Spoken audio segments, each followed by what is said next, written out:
He's got the thumbs up. All righty.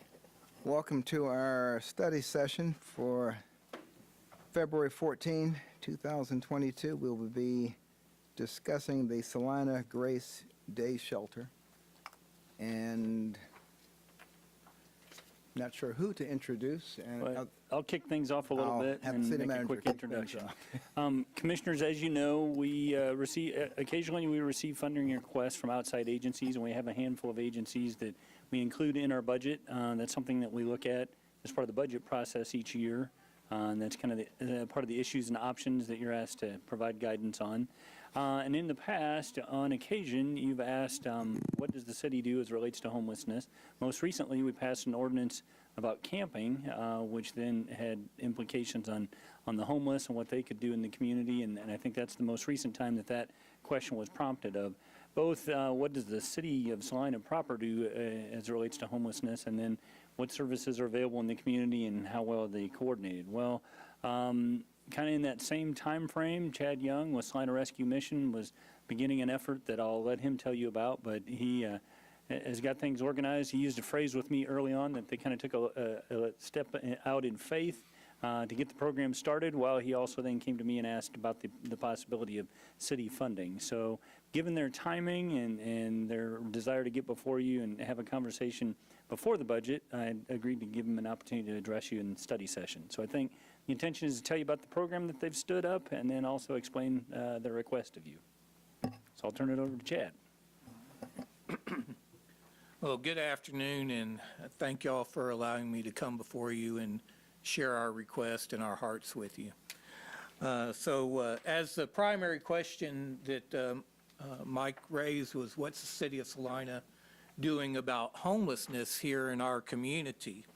So as we get into this, I'd first like to look at what we're doing, what the United States Interagency Council of Homelessness suggests we be doing for communities across the country. As we look at the best ways to address homelessness and strategies for doing so, we see that there are 4 areas that we need to be focusing on. One is homelessness prevention. The second is strengthening crisis response systems. The third is building partnerships. And the fourth is reducing criminal justice involvement. And so as we move forward, I want to take a moment now and just take a snapshot at what's happening here in Salina. As you see up on the board, we have about 15 different agencies listed on the board, and I'm sure that there's 1 or 2 I've even forgotten to include in that list. But all of these organizations are actively working with our homeless in some capacity, whether it be homelessness prevention, whether it being in helping to reduce criminal recidivism, addressing poverty issues, addressing food insecurities, and of course addressing homelessness through sheltering and through addressing common issues such as addictions, mental health, and other health care issues. So with all of these agencies that we have here in Salina, what's the problem that we're having? One is an education problem.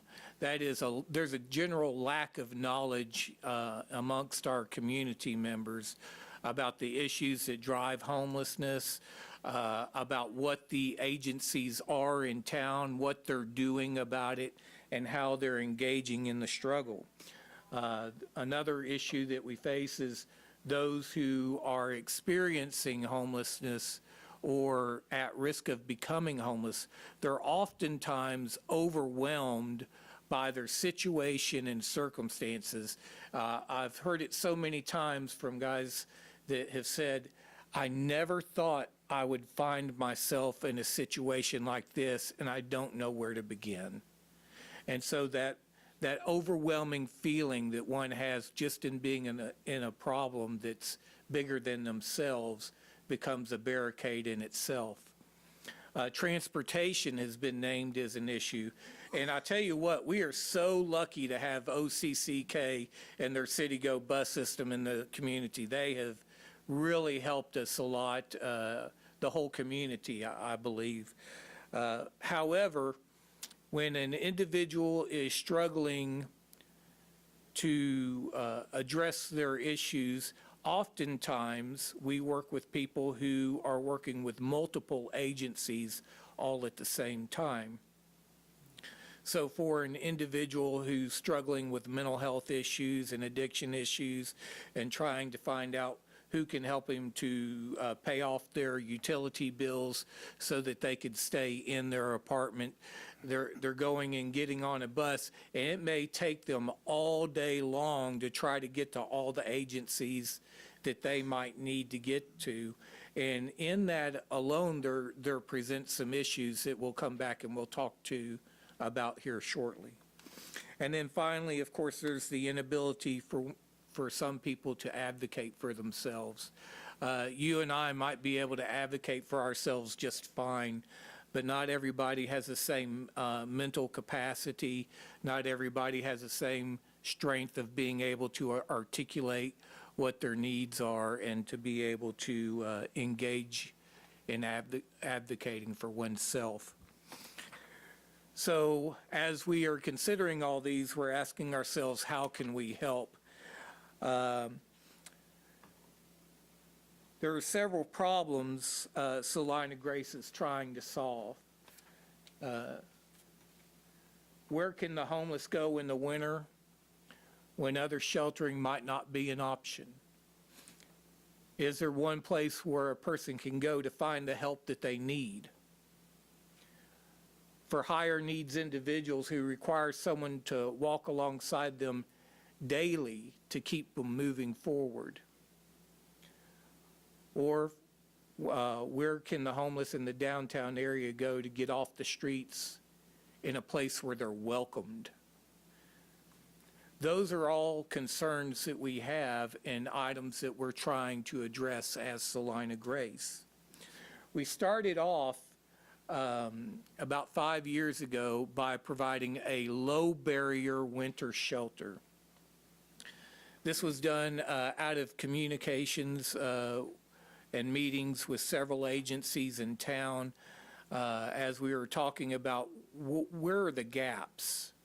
We started at a CIT meeting, which is a Crisis Intervention Team meeting. It was with the police department, several of our corrections department agencies, as well as several of our helping agencies. And in that, we started talking about why do we have certain people on the streets? You know, why aren't they at the rescue mission? Why aren't they at Ashby House? Why aren't they in some of the places that we've already prepared for them? And the truth of the matter is some of them are still very much in their addictions.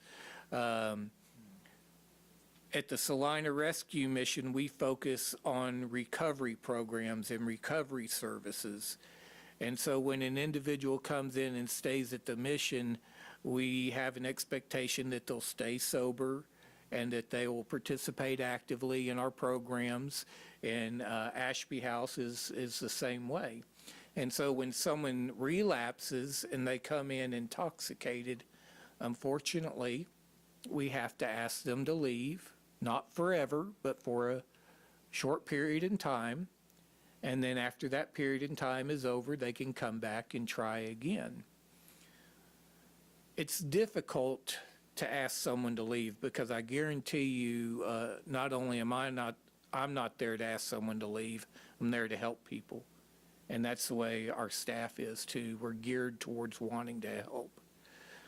So it's very difficult to ask someone to leave, and then it's even harder to ask someone to leave when it's winter time and someone's health can be put at risk by having to stay outside. So we opened a low barrier winter only shelter.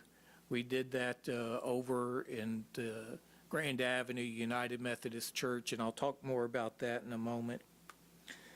And so with all of these things, we focused on the low barrier part of the shelter. That is when someone's relapses, we want to make sure that they have a safe place that they can go to get off the streets and have a warm place to sleep.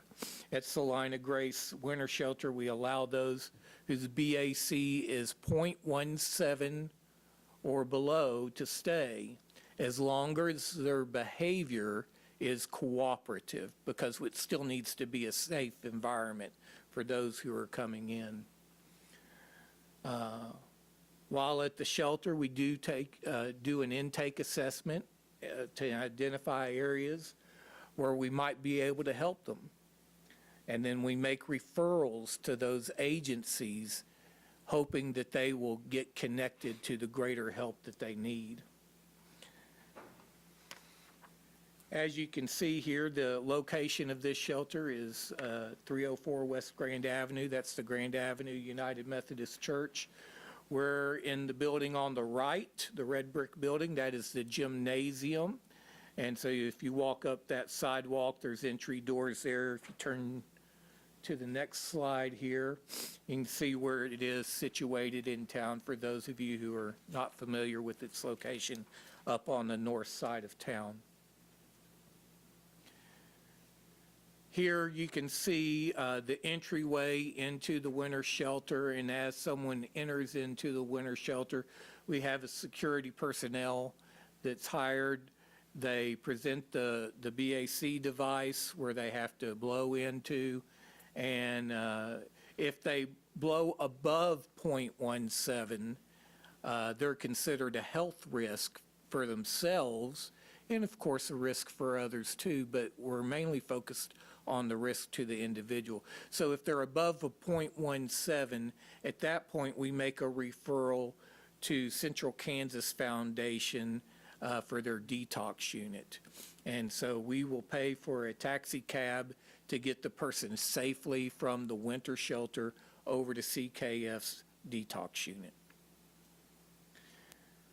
Once the person passes the check-in, we have an individual sitting with them at the front desk there. They're asking them questions, they're getting to know a little bit about their stories, and we're trying to see, okay, what kind of help could we give this individual? And so we're making referrals at this point, whether it be to outpatient services at CKF, maybe someone needs to get into an intake assessment appointment at Central Kansas Mental Health, or, you know, what's it going to take for you to get back into the rescue mission or back into Ashby House? Let's start helping you work towards those bigger goals. As you'll see there, we give out items of clothing to make sure that they have some warm clothes to put on as they leave during the day. And you can see a rough setup there of what it looks like inside the gym. You see the little barriers there. We made those 2 years ago to help put some division between the guys sleeping on the mats on the floor, and that's just to help limit coughs and sneezes and stuff from spreading germs and disease. And of course you can see a guy sleeping there. So that's what we've been doing over at Salina Grace. In the 2021 winter season, we provided 980 nights of shelter. It served 76 different men, 32 different women, and 2 kids. We provided 800 walking breakfasts, 1,300 bottles of water, 300 items of clothing giving, and made 24 referrals were made to other agencies. How guests came to Salina Grace? 67 were referrals made by the Salina Rescue Mission, and 26 were referrals made by Ashby House. And let me tell you why that's important. Salina Grace is, we were very specific when we came up with the name. Salina, meaning we're here to serve those who are homeless in Salina. We're not here to bring people from other communities into Salina. We're here serving our needs in our community.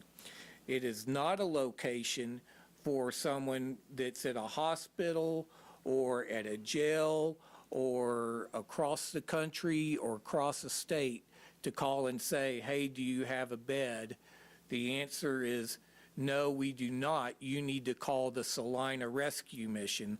The Salina Rescue Mission has a vetting process in place, and we do the vetting process.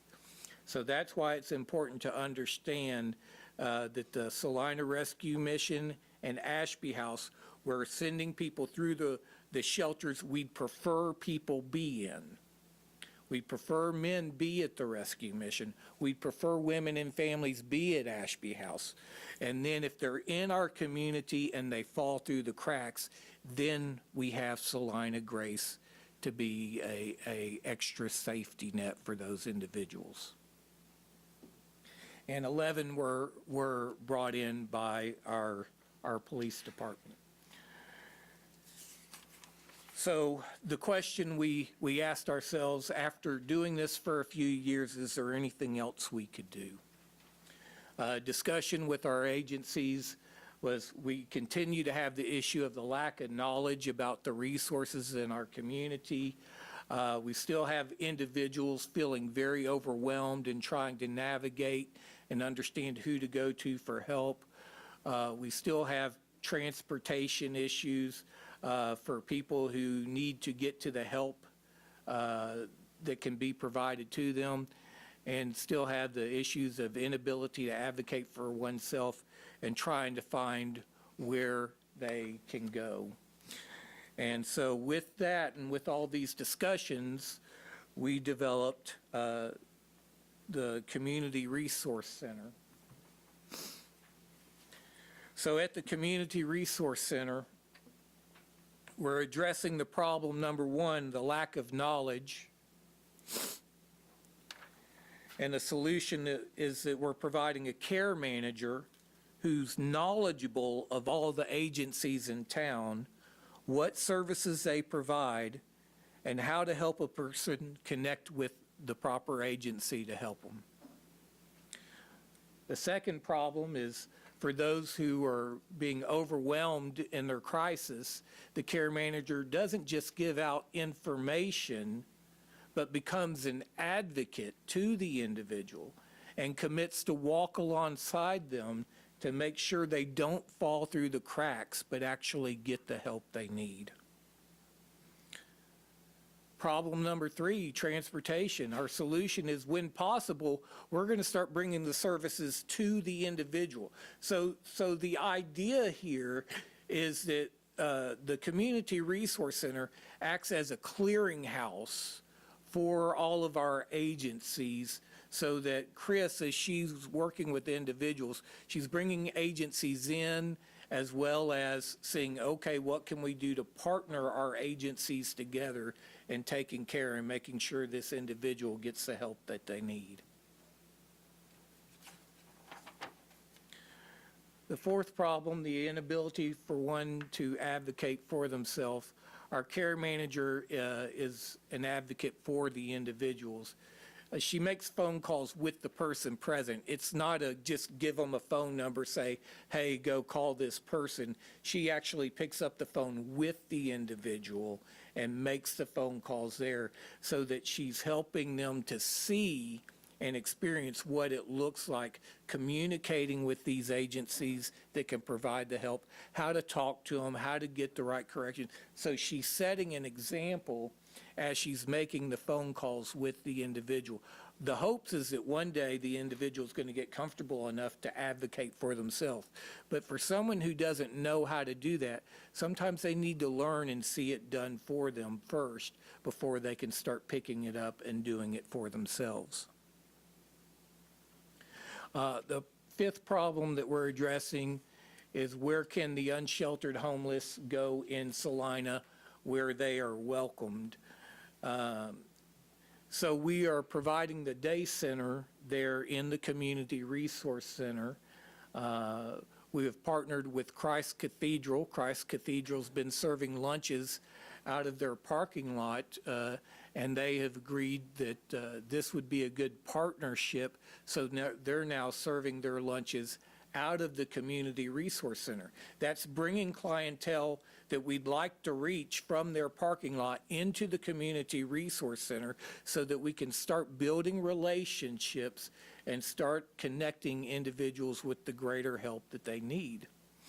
It also gives our manager, Chris, the opportunity to get to know those who are homeless in our community on a more personal level and start building trust in hopes that they'll allow us to help them to get off the streets. And I'll say this, it's very important that we work to build trust with this community.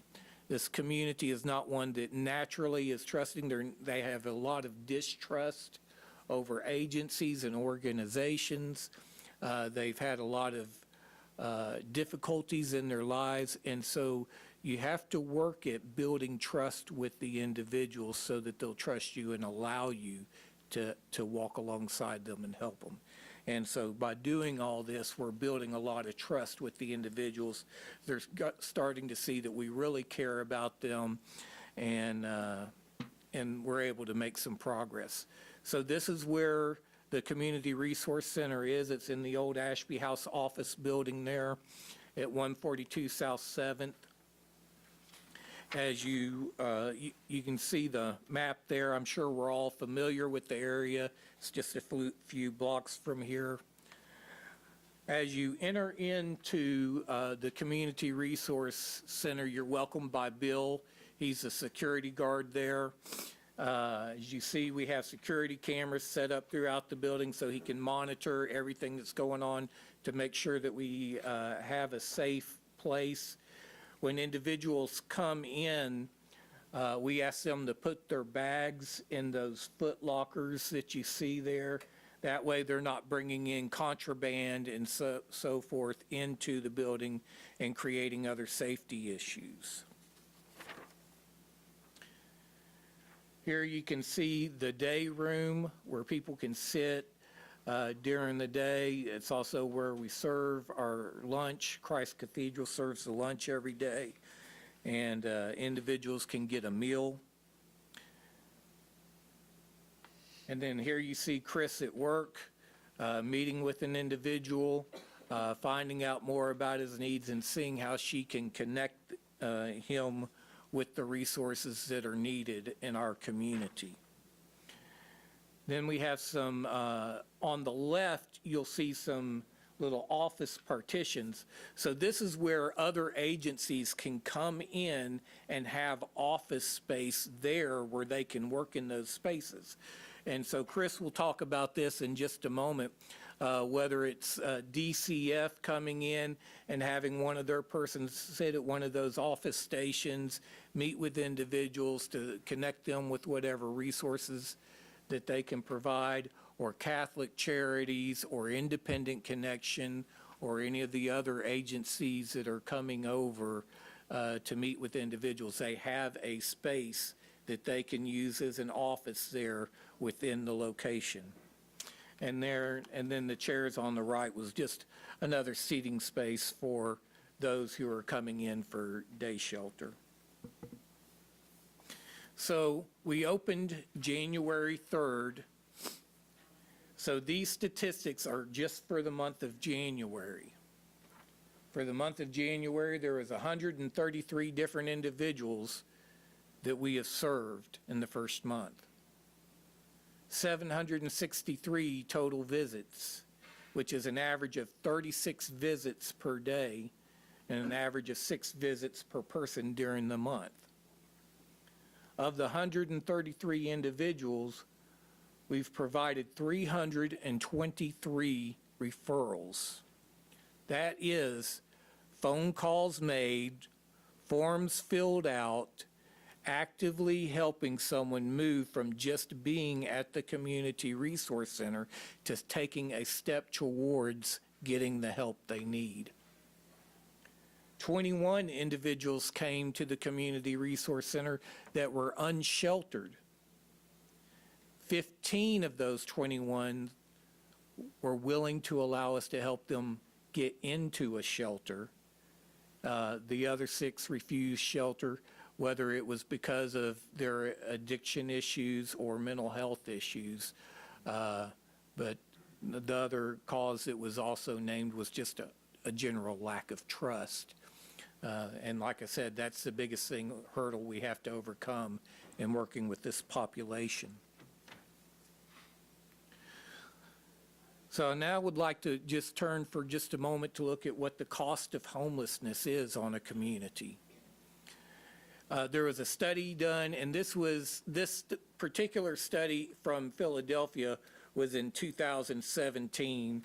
So I think costs have gone up just a little bit since then. So I expect those costs to actually be higher. But we can see here in the study in Philadelphia, it said that each homeless person costs the taxpayers an average of $22,372 per year. The United States Interagency Council on Homelessness cites studies that estimated the cost on a community between $30,000 to $50,000 a year per homeless person.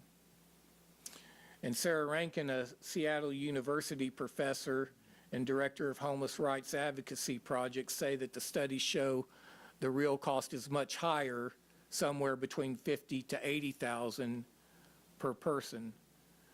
The point is that doing nothing is more costly than offering services to the homeless.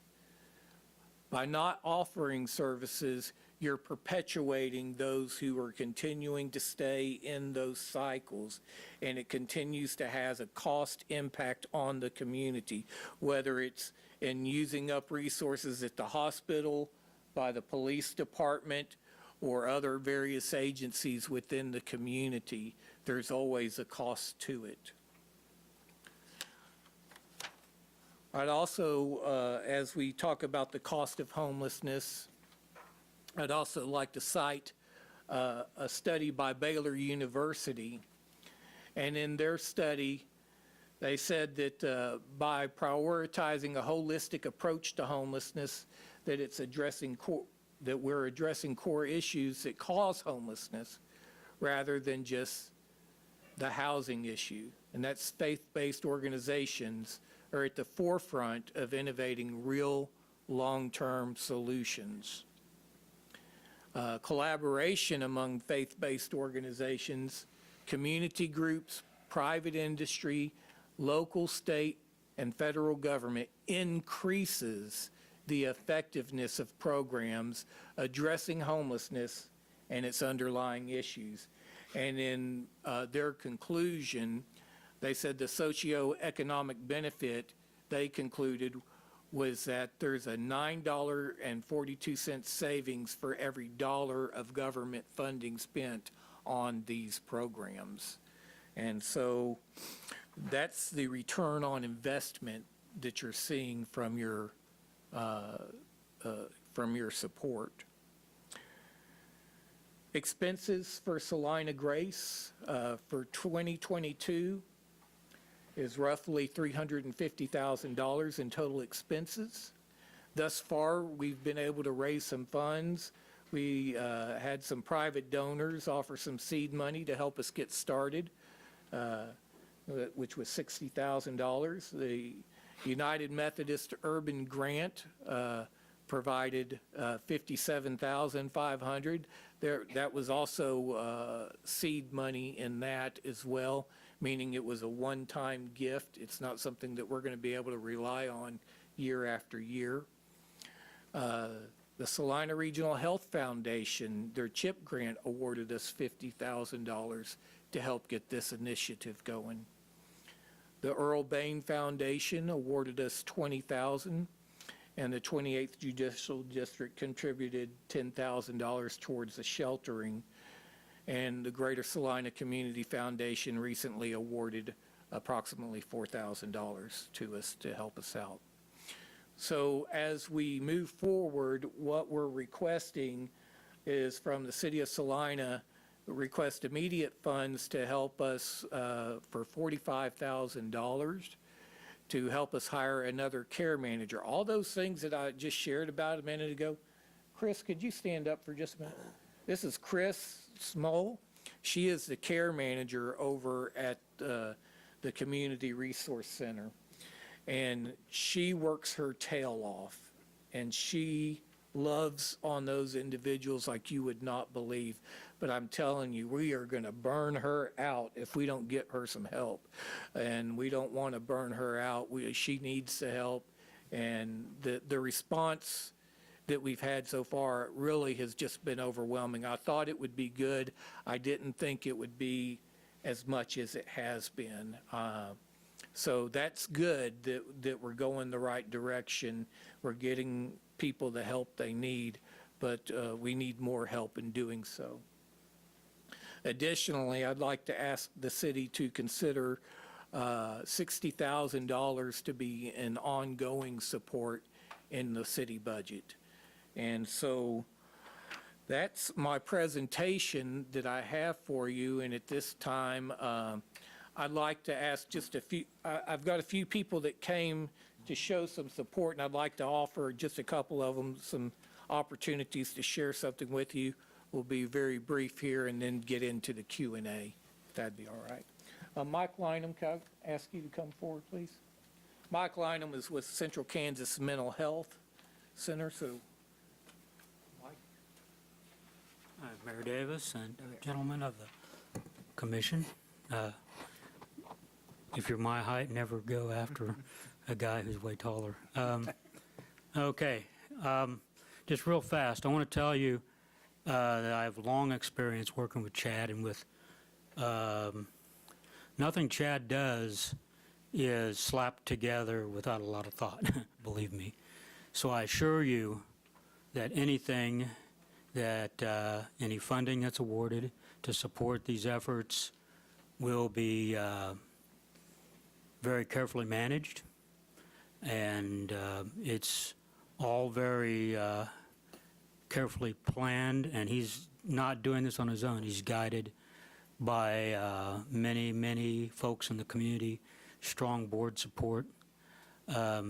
Just a real quick thing that he asked me to share. I know you've got the statistics about referrals and numbers, and what does all that mean? Well, in some places that means that somebody helped somebody fill out a form and said goodbye and thanks. Actually, we have at least one staff person that goes there routinely once a week from the mental health center to also engage with Chris, with folks.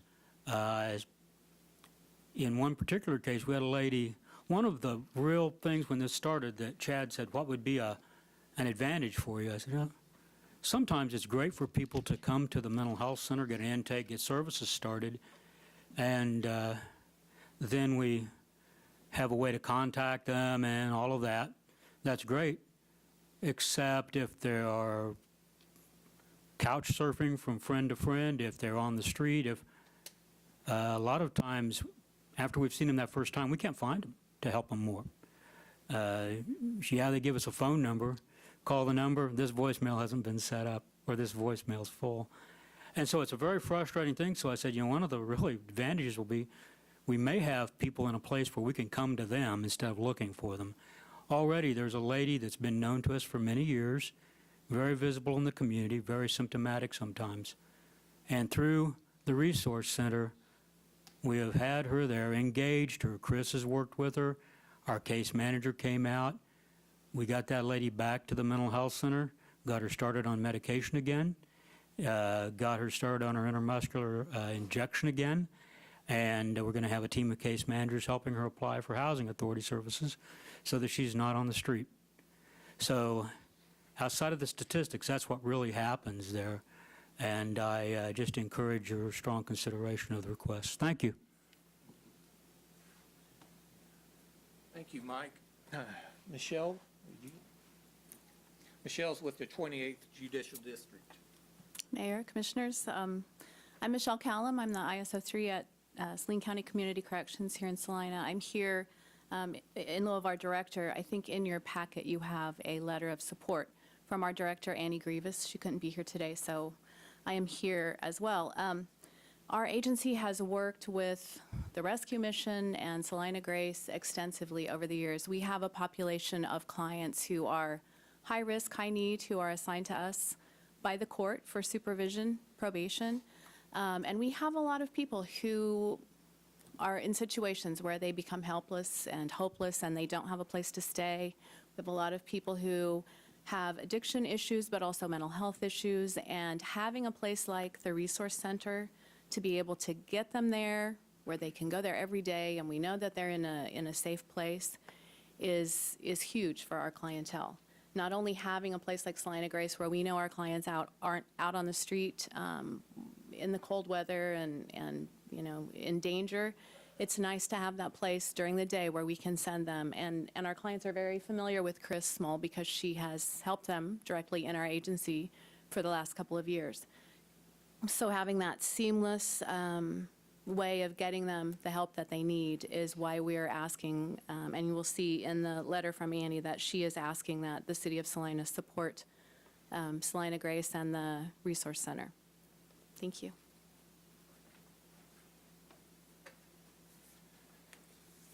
Is there anyone else that had something that they would like to share before we get on to the Q&A? Okay.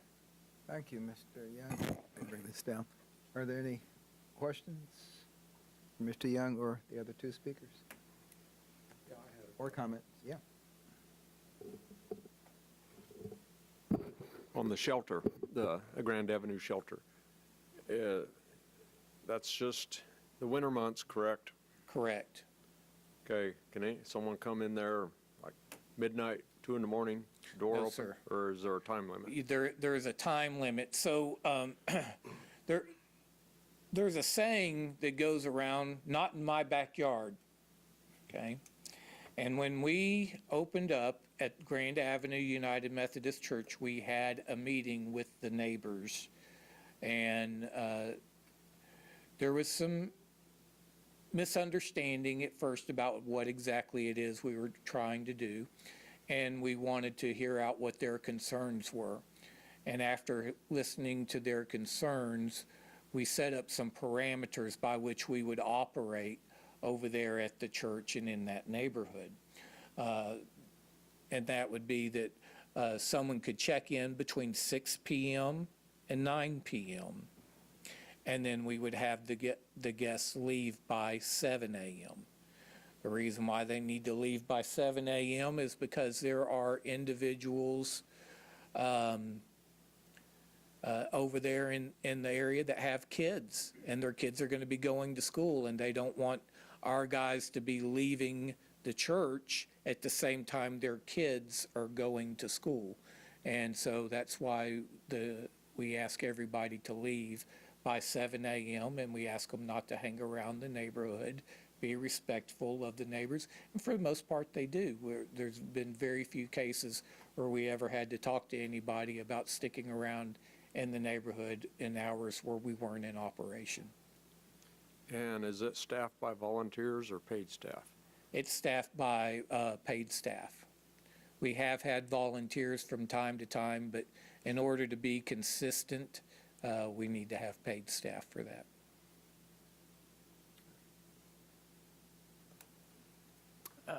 How many of these folks are really Salina people? Where are they coming from to get here? And I guess what's kind of in the back of my heart is, why do they get overwhelmed in Salina, Kansas?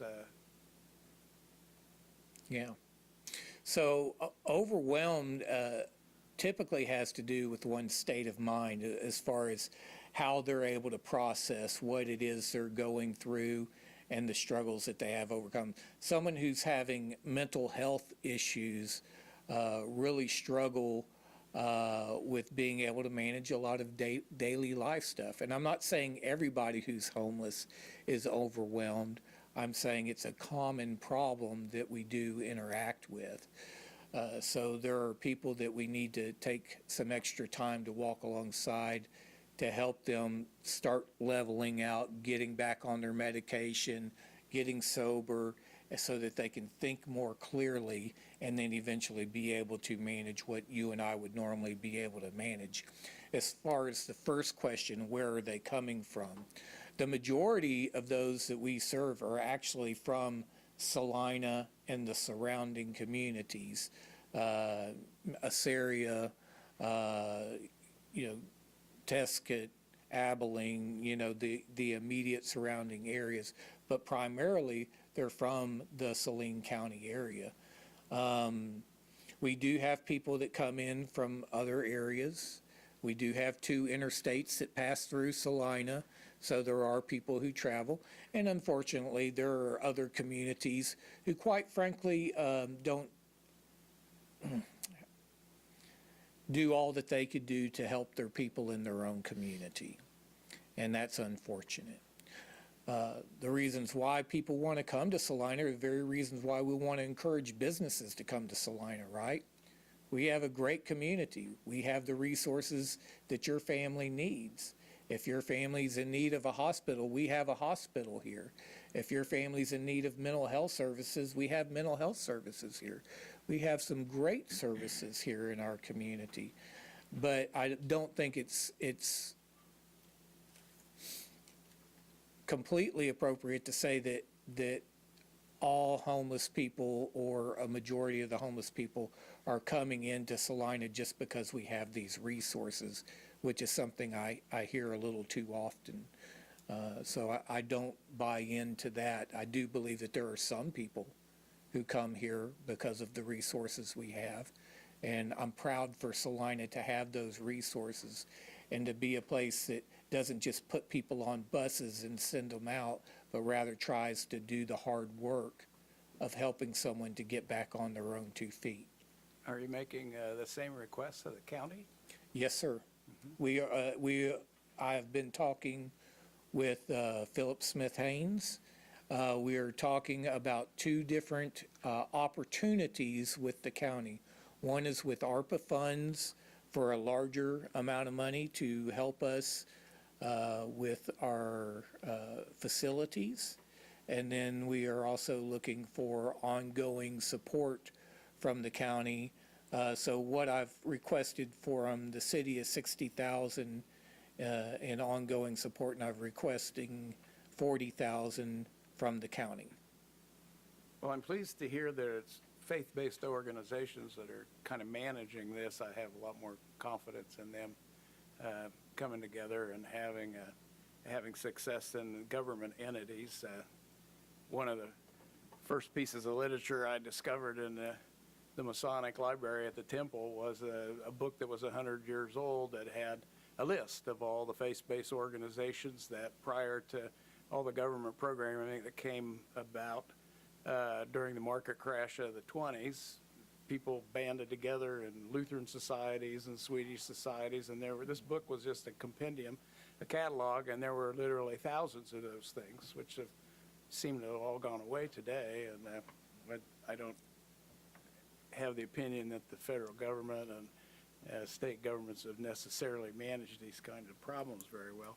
But I'm having a hard time wrapping my mind around involving the taxpayers of Salina, majority Saline County, to deal with these issues. That I'm thinking a majority of these folks aren't Salina people and will move on another day.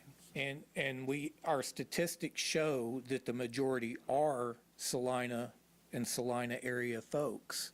It is not what some people perceive, that it is largely a population that's drifting in or coming in from other resources or being bussed in from other areas. Does that happen? Yes, absolutely, not denying that. But the majority that we serve are from the Salina area.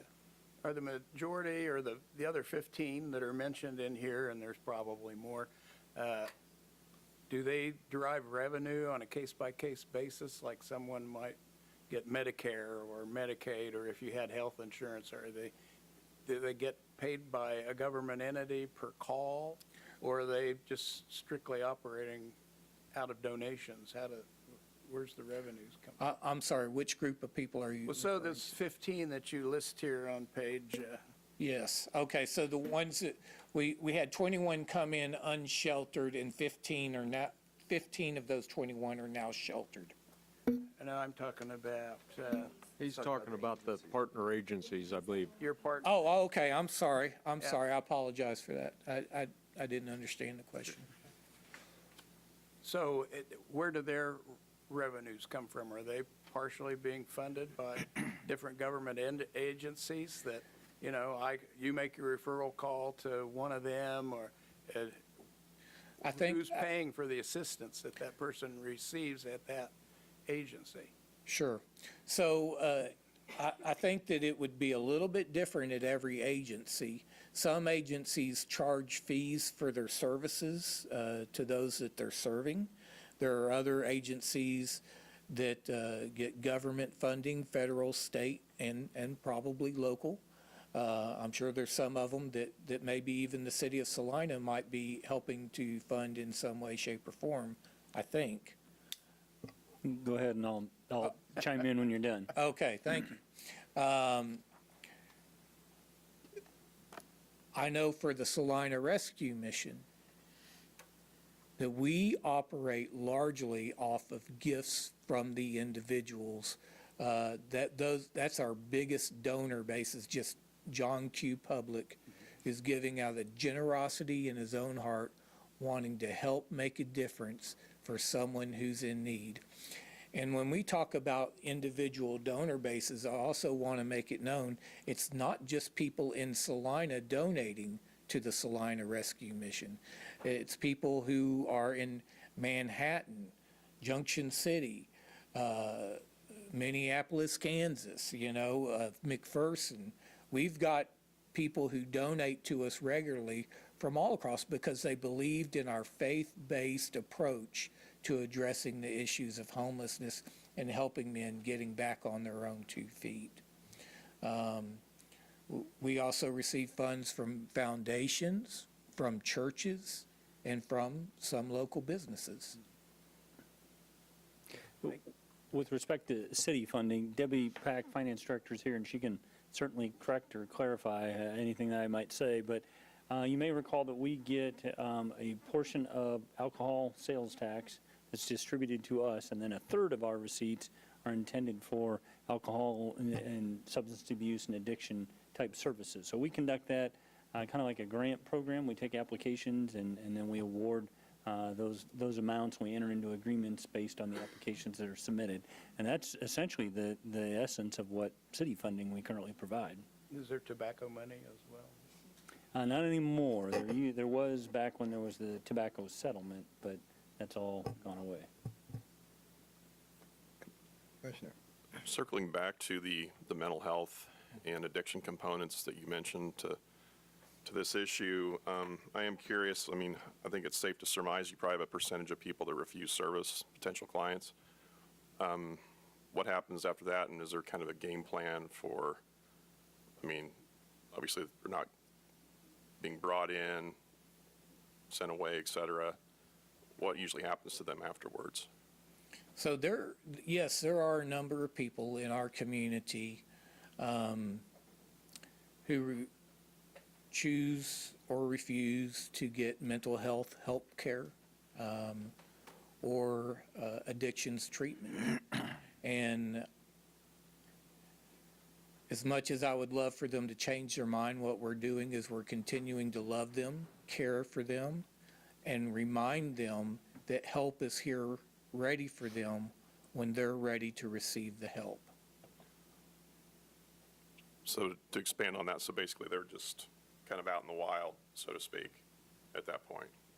And I'm not, Yeah, I mean, it's unavoidable, I think. sure. So I don't want you to feel like I'm trying to paint you into a corner by any Sure. means. I'm just a facet of it I'm curious Well, about. and that's one of the things that Salina Grace Winter Shelter does, is for those people who are wrestling with those issues, we provide them a safe, warm bed offering in the wintertime.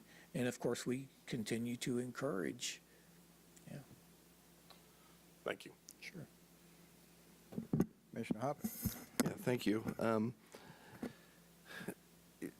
I'm going to give you a couple thoughts of things I've heard from the public, and one of them is obviously Salina is a very giving and caring community. When you look at the food bank, Catholic Charities, Ashby House, you go down that list, we believe in trying to take care of people.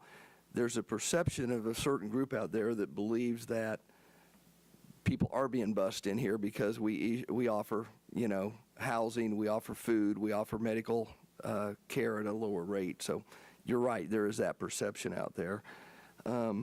One of the things we hear as a commission is the homelessness downtown. And I guess my question to you would be, you know, these individuals come to your facility and then they leave and they're in our downtown area. And I know that's a concern to some of the citizens. Could you address that a little bit? Absolutely. So let's start with why are we in the downtown area? We're in the downtown area because that's where they are. So, I mean, we went to them, which is really the point of the Community Resource Center. We're trying to remove as many barriers from services. The likeliness that they're going to walk from downtown all the way to southwest of town to the rescue mission, I'm telling you, it's not very high. But by bringing the service to downtown, let's build and establish the relationships, build and establish trust. Let's start showing that we can make progress with this. We can talk about locations later, but if we don't get started somewhere, and that's what we're doing here, we're getting started. Like I said, we're operating off faith right now. We're believing we're doing the right thing. We're taking the chance on this to show that if we make the effort and meet them in the most likely place for us to be able to meet with them, we can start getting the help that's needed. And I don't disagree with that, but there is that perception out there, and you're in the 100 block of South 7th. My office is in the 100 block of North 7th. So I see those people a lot in there. And, you know, the thing comes down to, there's a lot of them that do have mental health issues. And I know Yes. it does scare some of the people we have downtown. So that's something we're going to have to work through as a community. My wife serves as a care manager at the hospital, so she sees a lot of the same people that you're talking about. And really the problem is we're not addressing, and none of us can do that, is the long-term solution, and that is to have more mental health facilities. That's our problem, and we're trying to do the best we can with what we have. And so I do appreciate that. So we'll. So part of, and I appreciate what you're saying. So a lot of this efforts that we're doing at Salina Grace came out of the crisis intervention team meetings that we've been having with local law enforcement and the other agencies in town. We sit around and we talk about this stuff and we say, what can we do? And, you know, this has been an item that's been put on the board for many years. If only someone would do it. Well, we stepped up to the plate. We said, okay, we'll take we'll take the ball, we'll run with it, we'll get this started, and we'll see what we can do with this. And then one more question, as I'm looking at your request, is the $45,000 for this year and then the $60,000 beginning in 2023? Yes, or are sir. you asking for both the 45 and the 60 this year? Hey, if you want to give both, you go right ahead. That was a stupid comment, but yeah. You know, it's up to Annie. But basically you're asking for 45 Look, this year and then. I'm not sitting here saying that, hey, I want y'all to foot the bill for the whole thing or anything like that. You know, it's a partnership. It's got to be a partnership. And I think it's a reasonable ask for what we're doing in the service we're trying to provide for the community. And I look at city manager, do you know what the dollar amount we do receive that gets divided out from the, I know you're going to look at Debbie, so. It's been around, what, 300, 350 or 2? Right. And we have, what, 2 to 3 other agencies that, okay. Yeah, Debbie, I'm sorry. I guess I need to turn mine on. While she's coming up, one of the things we talked about was the eligible uses of those funds, and didn't, you know, as I mentioned earlier, it's alcohol and substance abuse and addiction So didn't feel like it was a direct fit for this. And Okay. if we were to redirect it, we'd be taking funding away from one of those other agencies. Right.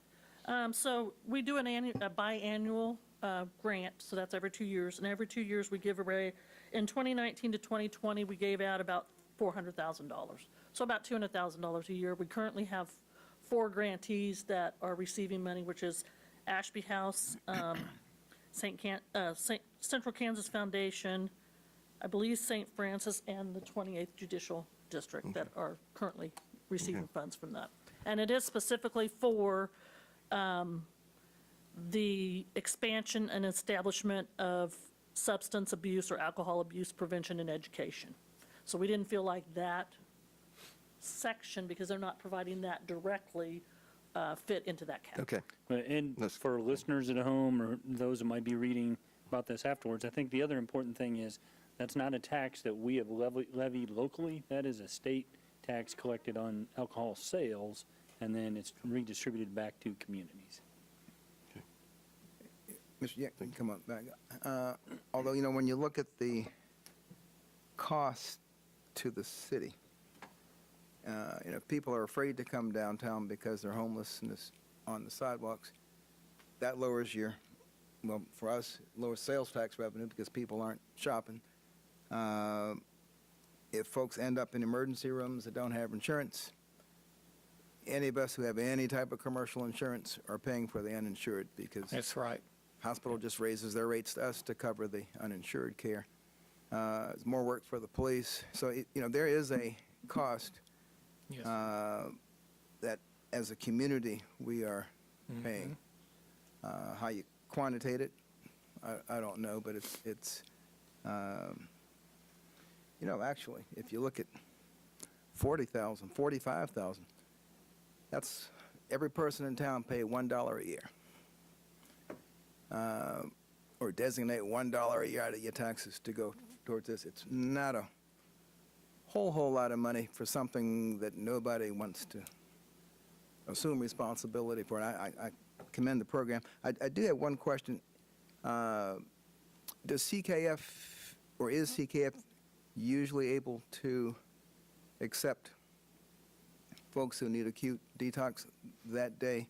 'Cause I know even from offices will send people over, and if they're filled, which, you know, they Right. are because they do. Right, and there's times when they've been able to receive those individuals, and then there's times when their beds were full, and at that time, the only other options that we have are the hospital, unfortunately. What I'd like to do is give some of these bright faces in the audience a chance Absolutely. to make comments or ask questions. I'm assuming, yeah, come on up. This is a lot of folks for a study session, so I'm assuming there's some personal interest or, Good afternoon. I'm Leslie Bishop, Executive Director of Salina Downtown. I would like, and I realize it's the winter months, but since Salina Grace Resource Center has been open, and where our security cameras that SDI purchased and have placed in the back alleys of the downtown district, we have seen a decrease, if none at all, human defecation in the back parking lot behind the Salina Art Center. Public urination has gone down. The amount of camping supply, or camping leftovers, if you will, are gone. Our downtown aesthetics person is not having to pick up as much personal belongings and throwing it away for all practical purposes.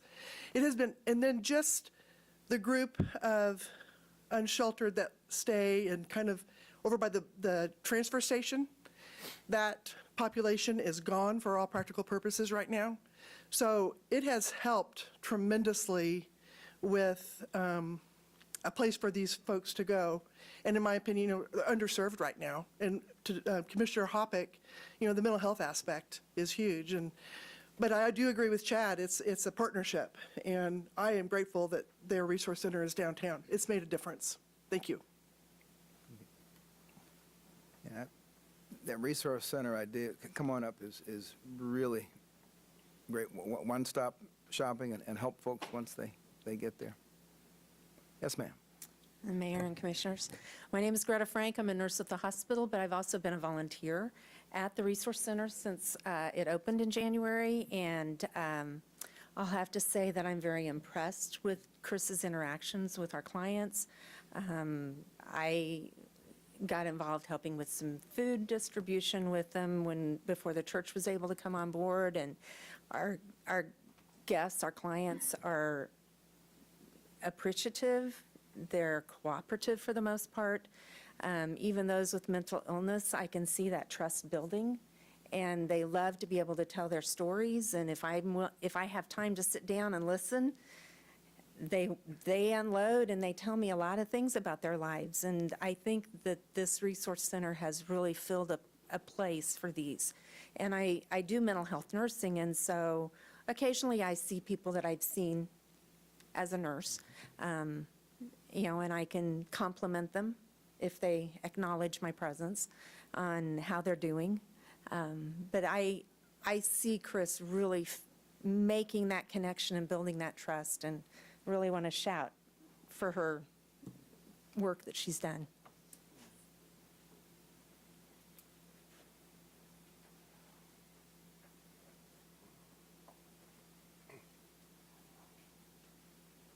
Dalton McDowell, Salina.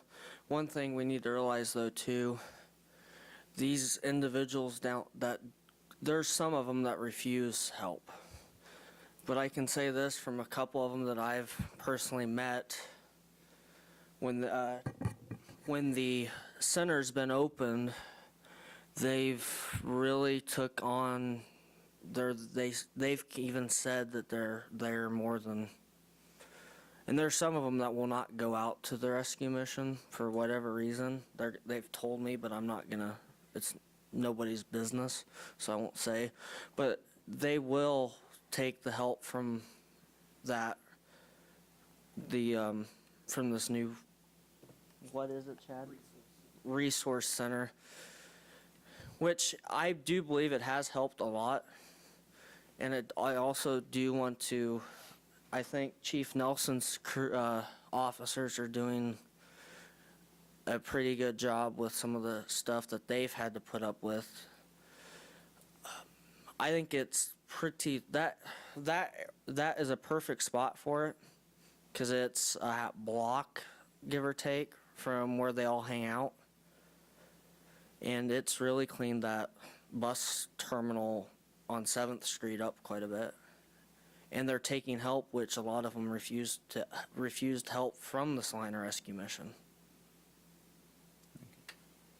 And, refusing help is not unique to this population. We have many millionaires who refuse help when they need it, be it, mental health, addictions, family, marital counseling. You help. The old saying, counseling is not for those who need it, but for those who want it. So you help the ones you can. Yes, sir.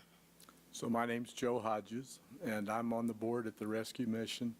And the Rescue Mission Board is also the board of Salina Grace right now.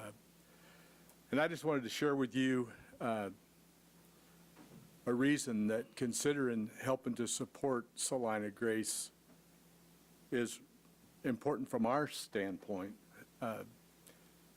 Chad's already shared with you that Salina Rescue Mission is completely funded through private donations, completely. Our intention with Salina Grace is that we don't lose our funding base at the rescue mission. If we had to make a choice right now between where our priorities, it would be to keep Salina Rescue Mission strong. We received a very generous gift from a man named Paul Cross. Y'all might remember this. It was a big, big gift in the community. And Paul was pretty much unknown in the community, but he left about $1.5 million to not-for-profits here in the community. And the rescue mission, as Salina Grace, the winter shelter, we've learned quite a bit in the last 5 years since it's been in place. And we've been studying, Chad's been studying with other community agencies for at least 2 years with what we could do that might be some sort of a day shelter or a day center, something that could be open year-round, not just a winter shelter that's open 3 months out of the year. And this whole thing kind of evolved into the Community Resource Center and has come together in the last 6 months. But as a rescue mission, we committed $250,000 from these Paul Cross funds that we were given to make sure that the Resource Center could go for a year. I'm going to tell you that we hope that we don't use those funds. And so far, we've been able to raise funds to where the Resource Center will operate for the first half of the year for sure. But our hope is that the Resource Center and our winter shelter will be funded more with public funds than with private funds. And so that's the areas that we're really going to be working towards raising the funds. And as a rescue mission, we don't have a development director or anything like that. It's a real challenge for Chad to even reach out to try to raise funds. He does it effectively, but grant writing and things like that would be our main ways that we'd be trying to get the resources to keep something like Salina Grace going. And we'll be able to give you a lot more information 6 months from now on how we're being effective in helping to meet the needs of these that we're talking about here in the community. You're concerned about bringing people in from outside the community. For sure, Chad's acknowledged that that does happen some. We do feel like most of the clients that we serve are from this area. At the rescue mission, one little volunteer thing that I've done over the years is we drive weekly and pick up donations from different restaurants and grocery stores, things like that. And so we'll have shelter guests that help when we go around and do that. And most of the time, as I get to know those guys, they're local or regional. There are some that come here from outside, but we're certainly not a beacon bringing in people into the community because we're providing these services. So that's all I had. Thanks.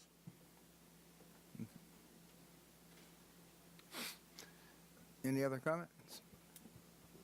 Mayor Davis, after hearing them talk, I do have one comment. It would be helpful if the staff, both Chad and Chris, if you could kind of keep track of the number of individuals that are local and not. I mean, again, we have to answer to the taxpayer, so that would be very helpful. Also, Leslie, if, continue to monitor the downtown. I mean, all those things help us to make our decisions. I appreciate the way Greta and even Joe came up here and talked about they were their guests. You treat them with respect because, again, a lot of those people have been through some hard times. So those are type of things that will help us, I think, make decisions as a commission. So.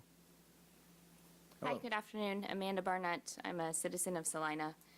And I just wanted to go through a little bit of math. Commissioner Hoppeck, you mentioned the responsibility of taxpayer dollars. And so I just wanted to confirm a couple of numbers with you. Based off of the report that we received, 133 persons have been served just in the month of January, 15 of whom were able to receive housing. It represents 11% of the people who were served in January. Based off of the additional numbers as far as the research is concerned, for $22,000 for each homeless person per year is a cost to the taxpayer dollars. If you just do quick math, 15 people, let's assume that they help no one else all year. 15 people times 22,000, That's just shy of their annual budget. Their annual budget is $350,000. 15 times 22,000, 330. We can't afford not to support them. Thank you. I had a comment, Sure. Mr. Mayor. A couple of weeks ago, Chad showed me around the Salina Grace and introduced me to Chris, and I saw her interact and what she does. And one thing I was impressed with was they were working with local churches, because I'm pretty familiar with, there's groups of people that just make the rounds to local churches looking for a handout. And from what I understand, churches are pooling their resources to where a person comes to a church, they refer them to Salina Grace. And my perception is that rather than a handout, they're giving them a hand up. Is that correct, Chad? I just want to tweak that just a little bit. The pool of churches that are working together are through an arm that they call Love Salina. And Love Salina is one of the partners with Salina Grace. So I just want to make that distinction there. I don't want to misrepresent what Love Salina is doing. And Okay. Yeah. Yeah, sure.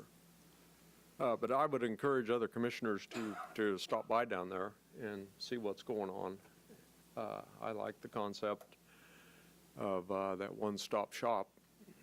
And when I first read through the packet here, I thought the ARPA funds would be a great place to use some of that money.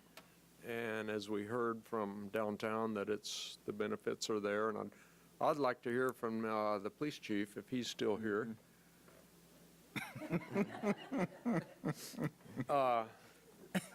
If this, is taking pressure off your officers. When the commissioner asks, you answer, Chief. I can say that I've been there 3 times, including last Friday when I was out on patrol. I walked downtown too, and anyway, I just stopped in, and I've had several conversations with Chad too. And I think what I would say, succinctly as I could say, is anything that gets the folks off the streets and hopefully on the path to be a contributing member to society is a good thing. And I do think it has limited folks being just walking around aimlessly downtown, because now they have a place to go, which is conveniently located downtown. So I think it's, time will tell, but I think just in a month, it's really done some good things as far as helping people, at least trying to get them on the right path. And I could say, I don't know of a call we've had there. Have we had a call there for service? Okay, that's one I didn't know. I didn't know we had one call for service, but I don't recall. They did have security there. I walk in, he's standing right at the door. He does a good job of keeping the folks not standing in front of the door, and when they come in, they check in their property. But like I said, to have one call for service in 1 month is pretty impressive, in a good way.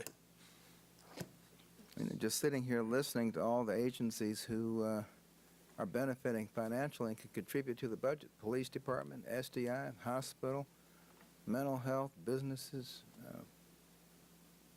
because it's a service that's saving everyone some money. Not that you're going to see those dollars easily on the budget sheet at the end of the year, but Just, I might add that Chad and I had, a 30-minute conversation about, are these people actually being bussed in some? Because there definitely is that perception. I've heard that since I've been there. I've never seen a bus pull up and drop off people, but I'm just saying I hear that, but I've never seen that. Because we are one of the bigger communities here in the area, where we're at, we are going to get some other people's folks. There's just nothing we can do about it. It's not illegal. It just is what it is. I don't like, we discussed it, the dump and run where a marked police car from another agency comes in and lets somebody out and drives off. That does happen, and Chad confirmed that. But there's nothing I can do about that. I mean, that just is what it is because of our size and because we have the resources. I wish we could, in theory, take them back once they've been assisted, but that's for another day. But don't forget, it's that same size and attractiveness that supports our sales tax income. So it's not all bad that people want to come here. So, if I could, I'll put a question to Chief and Chad, and not to be pessimistic. I'm really trying to understand what we're seeing in the way of the dynamic right now, which is encouraging. Do you think part of that is in the winter months, you have the ability to refer them to a shelter, where in the summertime, they may linger through the evening downtown?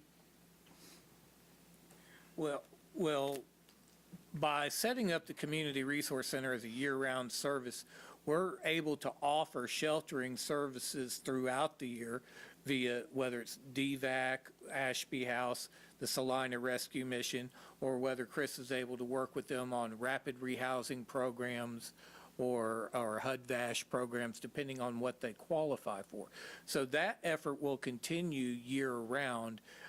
It's just a matter of the low-barrier winter shelter will only be available mid-November to mid-March.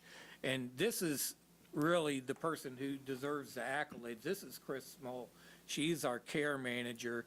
And if you have specifics, questions about her interactions, I mean, Chris could even tell you a little bit more than I could about where people are from and so forth. She does a great job in keeping records. I mean, she's meticulous in keeping records. So if y'all have questions for her about the services she's offering, please ask. We've been talking about you for the last hour. You might as well come up and say something yourself. Well, one of the comments I wanted to make was based on people making the comment that people are being brought into and just being dropped off. Obviously, yes, we all know that's happening. But what I can tell you, those few that I have seen like that, a majority of our people are from Salina, Saline County area. The few that I have, one of the first things I do with them is try to reach out to their family and help them get that support back up. I had 2 guys that I was able to get them bus tickets back home to their families so they had that support in their own community. So it's not just, okay, well, you're here, this is what, now we're just going to deal with it. It's, I want them to have that support long-term. So it's about reaching out to their families and seeing if there's support still available for them there as well. Excellent. Well, we will break unless city manager. Yeah, if I could kind of conclude things a little bit. As you know, we don't make decisions in study session, but if you now or at some point want to provide some feedback in terms of whether this is something you want to entertain. As I mentioned, through the liquor tax funding, we enter into service agreements that spell out the deliverables and the funding. I've heard some talking points from you today that we could at least reference them in an agreement if that's the route you want to go. Just being completely frank, I don't know that once you start down the path of providing funding, I think you or any future governing body is probably going to be pretty reluctant to withdraw that funding over something unless it's pretty major. But what I've heard is a desire to have more data about where people are coming from and the solutions, avoiding the service increasing or causing homelessness to aggregate in the downtown. I think those are things that we could factor in. The third point that I heard was, sharing the contribution across the community, different agencies and organizations, and being a proportionate funder rather than a significant contributor funding the vast majority of it.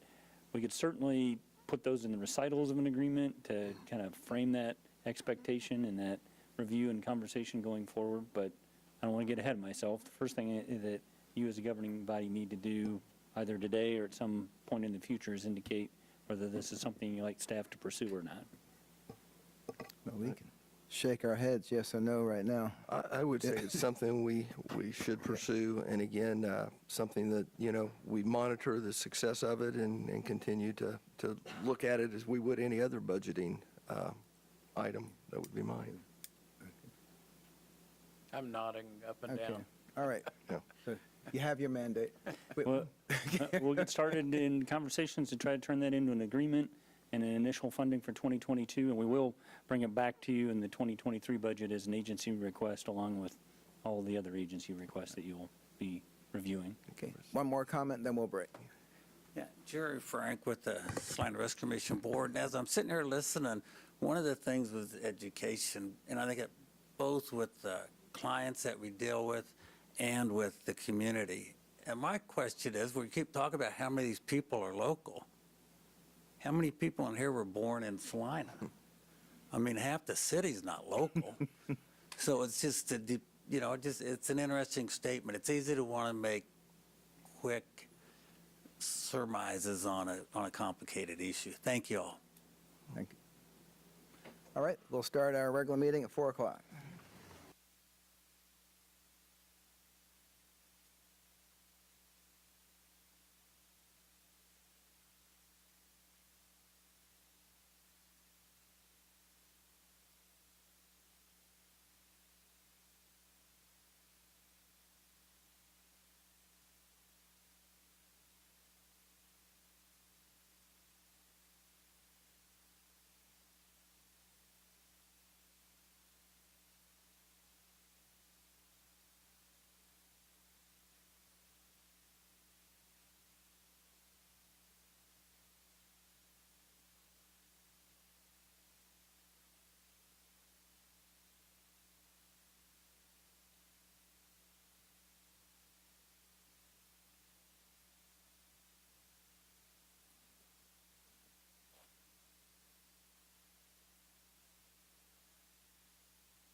Good afternoon. They know where I'm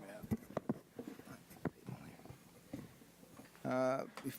Welcome to the February 14th, 2022 meeting of the Salina City Commission. I'd like to ask the city clerk if the Kansas Open Meeting Act required notice has been properly provided. Yes. Thank you. May I have roll call, please? Mayor Davis, Here. Commissioner Hoppick, Here. Commissioner Linkowitz, Here. Commissioner Longbine, Here. Commissioner Ryan. Here. Okay, all who are able, please stand for the Pledge of Allegiance and a moment of silence. I pledge allegiance to the flag of the United States of America, to the republic for which it stands, one nation, under God, indivisible, with liberty and justice for all.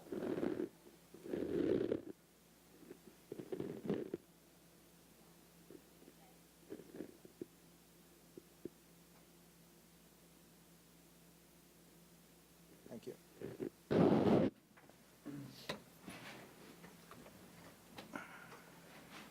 We will start with awards and proclamations. 3.1. Item 3.1, recognition of the week of February 20th through February 26th, 2022 as Engineers Week in the city of Salina. Chris Upson, president of the Smoky Valley chapter of KSPE, will read the proclamation. The only thing more interesting than Super Bowl week is Engineers Week. We can make fun of ourselves, right? Doctors can make fun of themselves. We make fun of ourselves. I'm reminded of, I went to the U.S. Military Academy where they don't take kindly to going 5 or 6 or 7 years to get your degree. So you decide when you're 18 which degree you're going to get, and that's what you do. So I was deciding between art, philosophy, and literature or civil engineering. And I got some counsel from a good friend of mine. He said, you know, you might ought to differentiate between hobbies and careers. And I chose engineering, and I haven't looked back since. So with that, and we all have our stories. Whereas George Washington, the first president of the United States and founding father of our nation, was a distinguished military and agricultural engineer, as well as an excellent surveyor. And whereas engineers have used their scientific knowledge and technical skills in creative and innovative ways to improve the quality of life and fulfill society's needs. And whereas engineers are encouraging our young math and science students to realize the practical power of their knowledge by sponsoring programs such as the Future City Competition and Math Counts. And whereas engineers adhere to a strong code of ethics and standards of conduct promoting personal accountability, ethical decision-making, and quality work such that citizens will look to engineers for their knowledge and skills to meet the challenges of the future. And whereas this year's theme for the event is Reimagining the Possible, and it is appropriate to recognize engineers' countless accomplishments and contributions during the week we celebrate George Washington's birthday. Now, therefore, I, Trent W. Davis, MD, Mayor of the City of Salina, Kansas, do hereby proclaim the week of February 20th through February 26th, 2022 as Engineers Week in the City of Salina, and call this observation to the attention of our citizens for the contributions to our health, safety, and welfare by engineers in our community and beyond. In witness whereof, I have hereunto set my hand and caused the seal of the City of Salina, Kansas, to be affixed this 14th day of February, 2022. Signed, Trent W. Davis, MD, Mayor. Thank you, Mr. Upson. Would I be putting you on the spot to explain the Future City Competition and math counts? You would. I would. Be All putting me right. on the spot.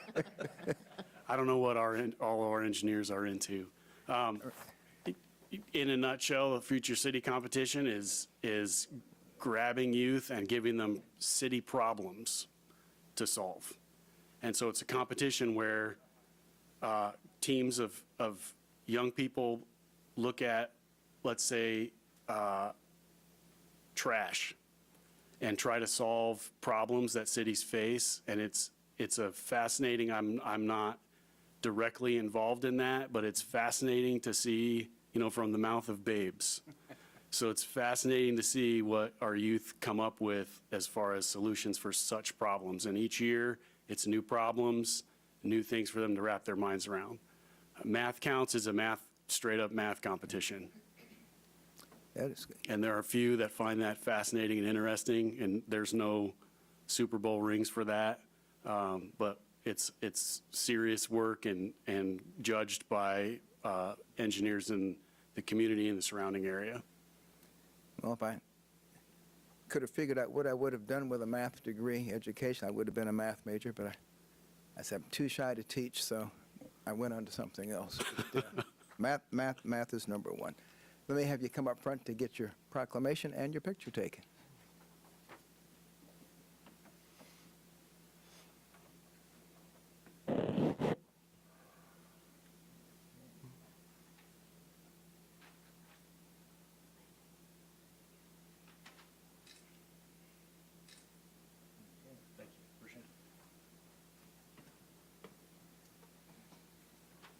And we can move to 3.2. Item 3.2, recognition of the month of February 2022 as Teen Dating Violence Awareness Month in the city of Salina.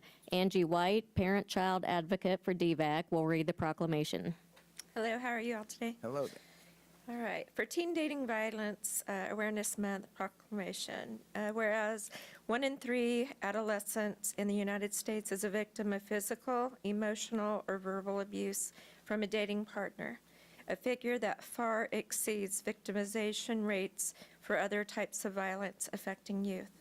And whereas females between the ages of 16 to 24 are most vulnerable to intimate partner and sexual violence, experiencing abuse at a rate as almost triple the national average. And whereas high school students who experience physical violence in dating relationships are more likely to use drugs and alcohol, are greater risk for suicide, and are much more likely to carry patterns of abuse into future relationships.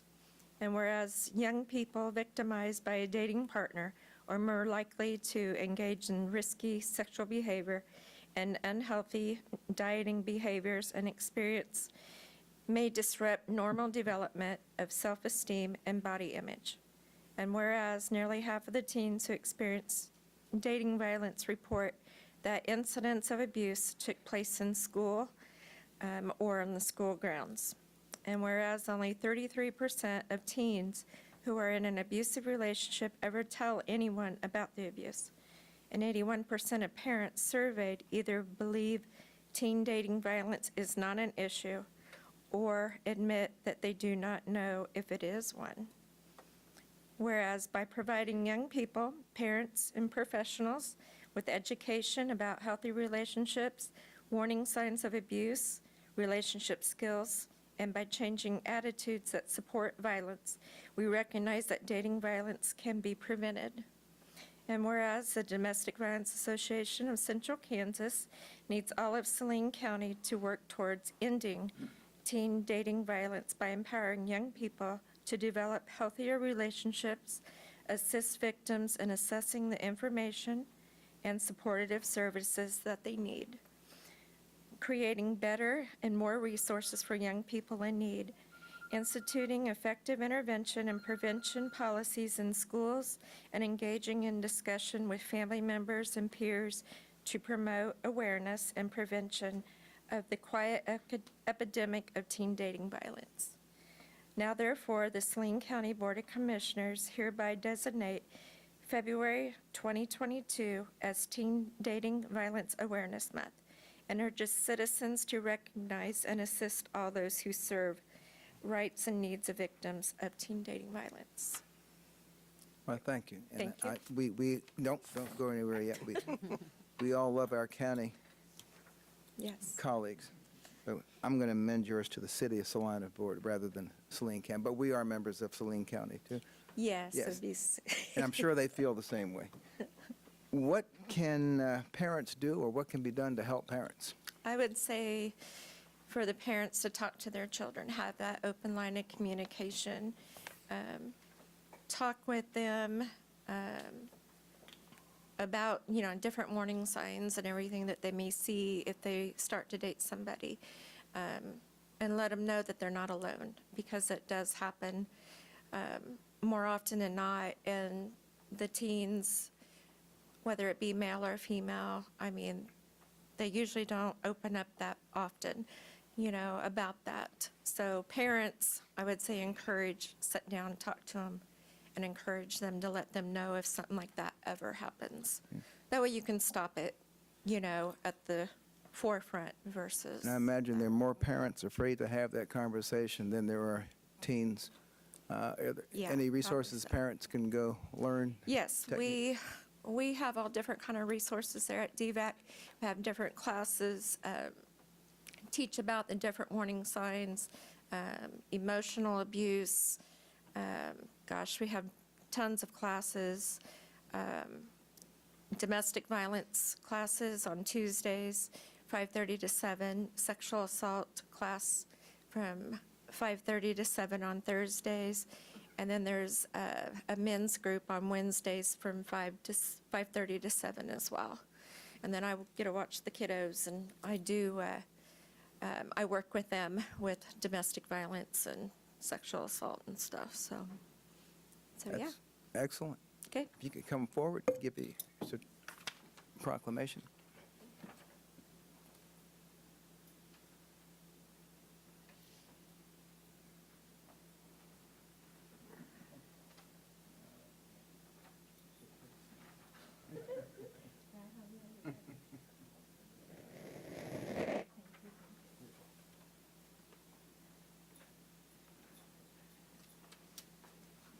Right, we will now move to Citizens Forum, which is an opportunity for anyone to approach the podium and give a comment about an item that's not on the agenda. This is more a listening opportunity for the commissioners. We don't set any policy, we don't take any votes, and unfortunately, we engage in relatively little conversation during these sessions.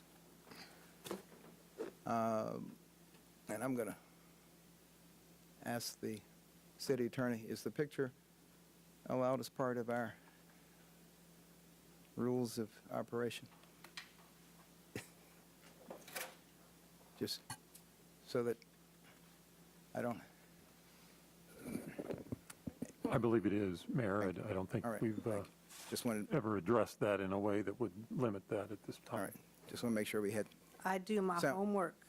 I know you just want to make sure that we had the same policy all the way through, so I didn't have to change it. Thank you. Go ahead and, just for the clerk, give you. Deborah Corrales.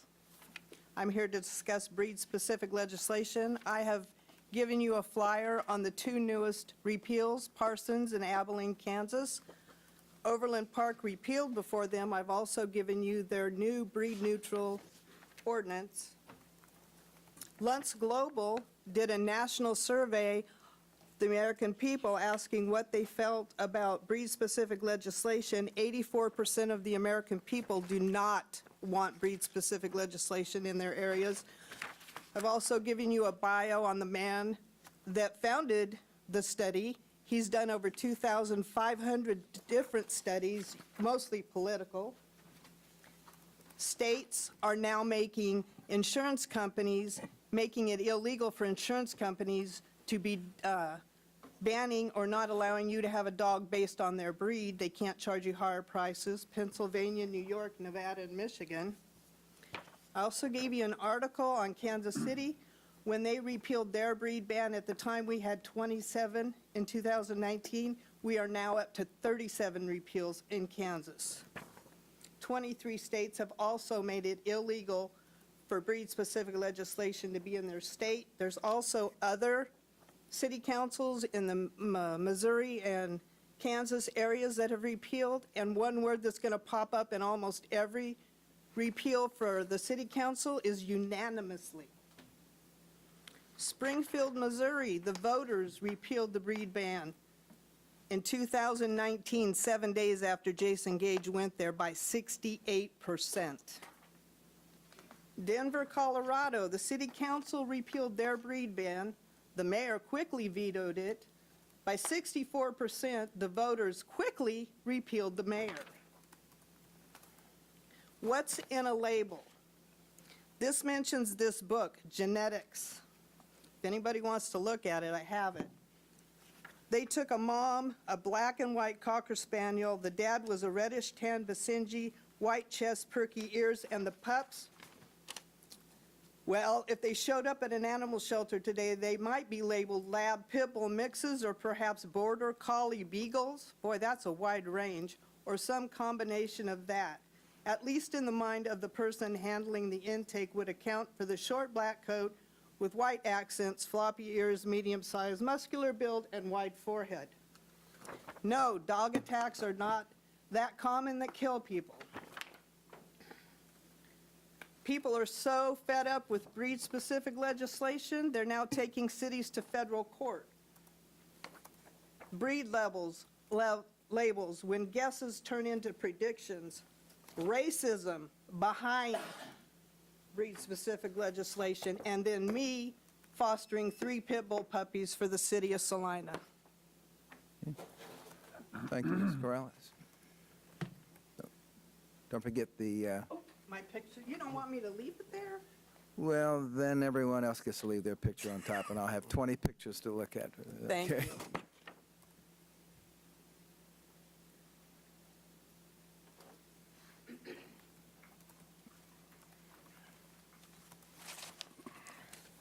Norman, out of Salina, Kansas. I'm back here to discuss about water issues in the United States and Kansas, Nebraska, Colorado, New Mexico, Texas. As our population increases, so do our problems increase. I finally found the one I wanted you to be aware of. They are proposing a pipeline up in St. George, Utah, a 140-mile diversion. It's going to cost $1.8 billion. Our water that you have stored in Canopus, is your water still there? It's gone. Texas, New Mexico. Texas asked New Mexico to store water. They paid to store it. When Texas requested this water to be released, New Mexico would do it. Texas requested that water to be released. New Mexico says, your water is gone. Your water is gone. Texas sued New Mexico in the U.S. Supreme Court. They sided with New Mexico. You cannot hold this water back for any more than a certain length of time. Bless you. Thank you. So we're going to run out of water. You're going to start rationing water. Monday and Wednesday and Friday, you're going to get water on this side of the street. Tuesday, Thursday, and Saturday, you're going to get water on this side of the street. I've seen the sign before. Save water, shower with your neighbor. That'd work. You need supply tanks. They used to have rain barrels. That was a long time ago. You put the rain barrels under your water spouts, collected the water that come off the roof. You're going to need water to flush your toilet. We can put portable toilets out there in your yard if that's what you want. And when are we going to discuss the issue about getting rid of these plastic bags? So you better look into this water. The drought is so bad. Cattlemen are selling their cattle. You're going to run out of food because we're out of water. If you think meat's high now, you wait about a year from now. You ain't going to have nothing to eat, guys. We got to have water. We can reduce our water usage, reduce our economic development until we get this mess straightened out. Can you afford a pipeline to come from Missouri River, take their water out of Missouri? The Missouri governor said, like H you will, that's our water. We're going to be in fights in the court. This is getting tied up in the courts, and it's coming. So you better discuss somehow to stop the usage, overusage of your water. Thank you.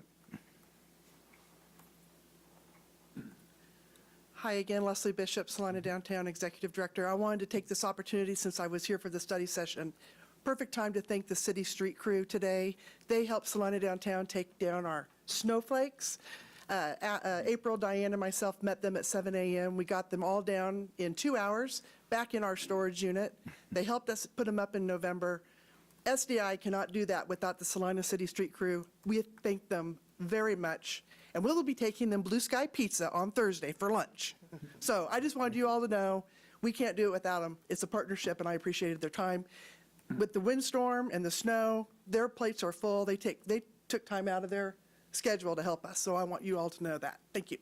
Thank you.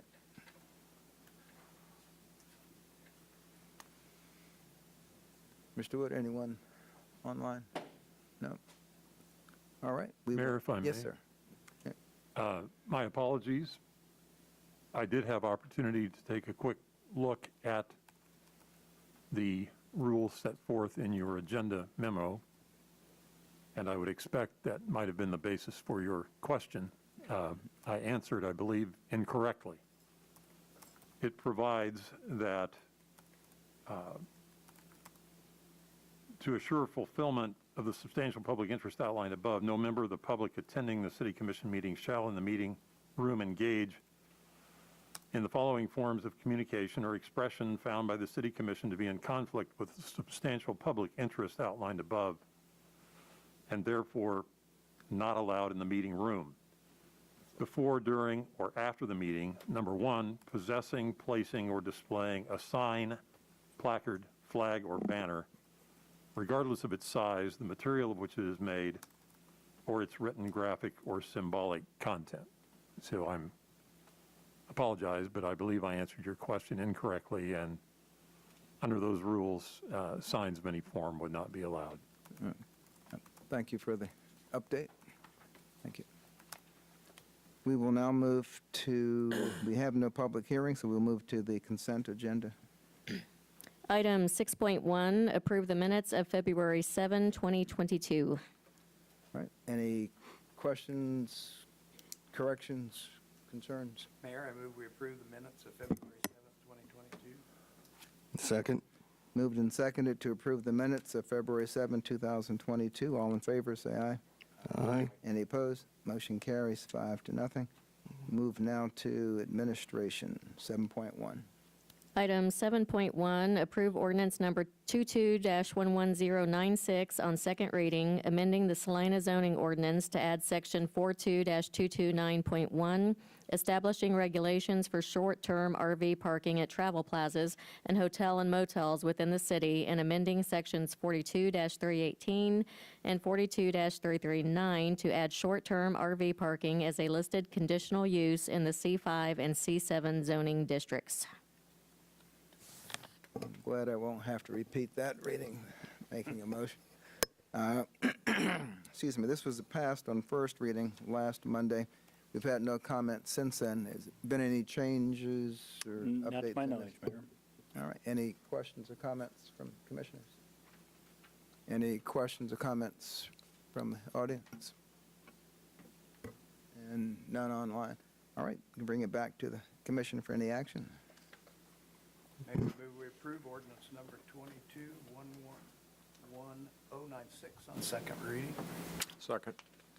Okay, ordinance 22-11096 has been moved for passage with a second, and we require a roll call for this. Commissioner Hoppick, Aye. Commissioner Linkowitz, Aye. Commissioner Longbine, Aye. Commissioner Ryan, Aye. Carl. Mayor Davis. Yeah, and I was going to interrupt after this. I think I'm getting some nonverbal communication that we're getting varying sound quality, so you can point the mic at you and confirm that it's on when you're speaking. That'll help the audience and the audio at home. Okay. You want to say your aye again? Aye. Okay. We need to do a mic check. Maybe. And then Mayor Davis. Aye. So motion carries 5-0. Thank you. 7.2. Item 7.2, approve resolution number 22-8021, appointing members to citizen boards, commissions, and committees.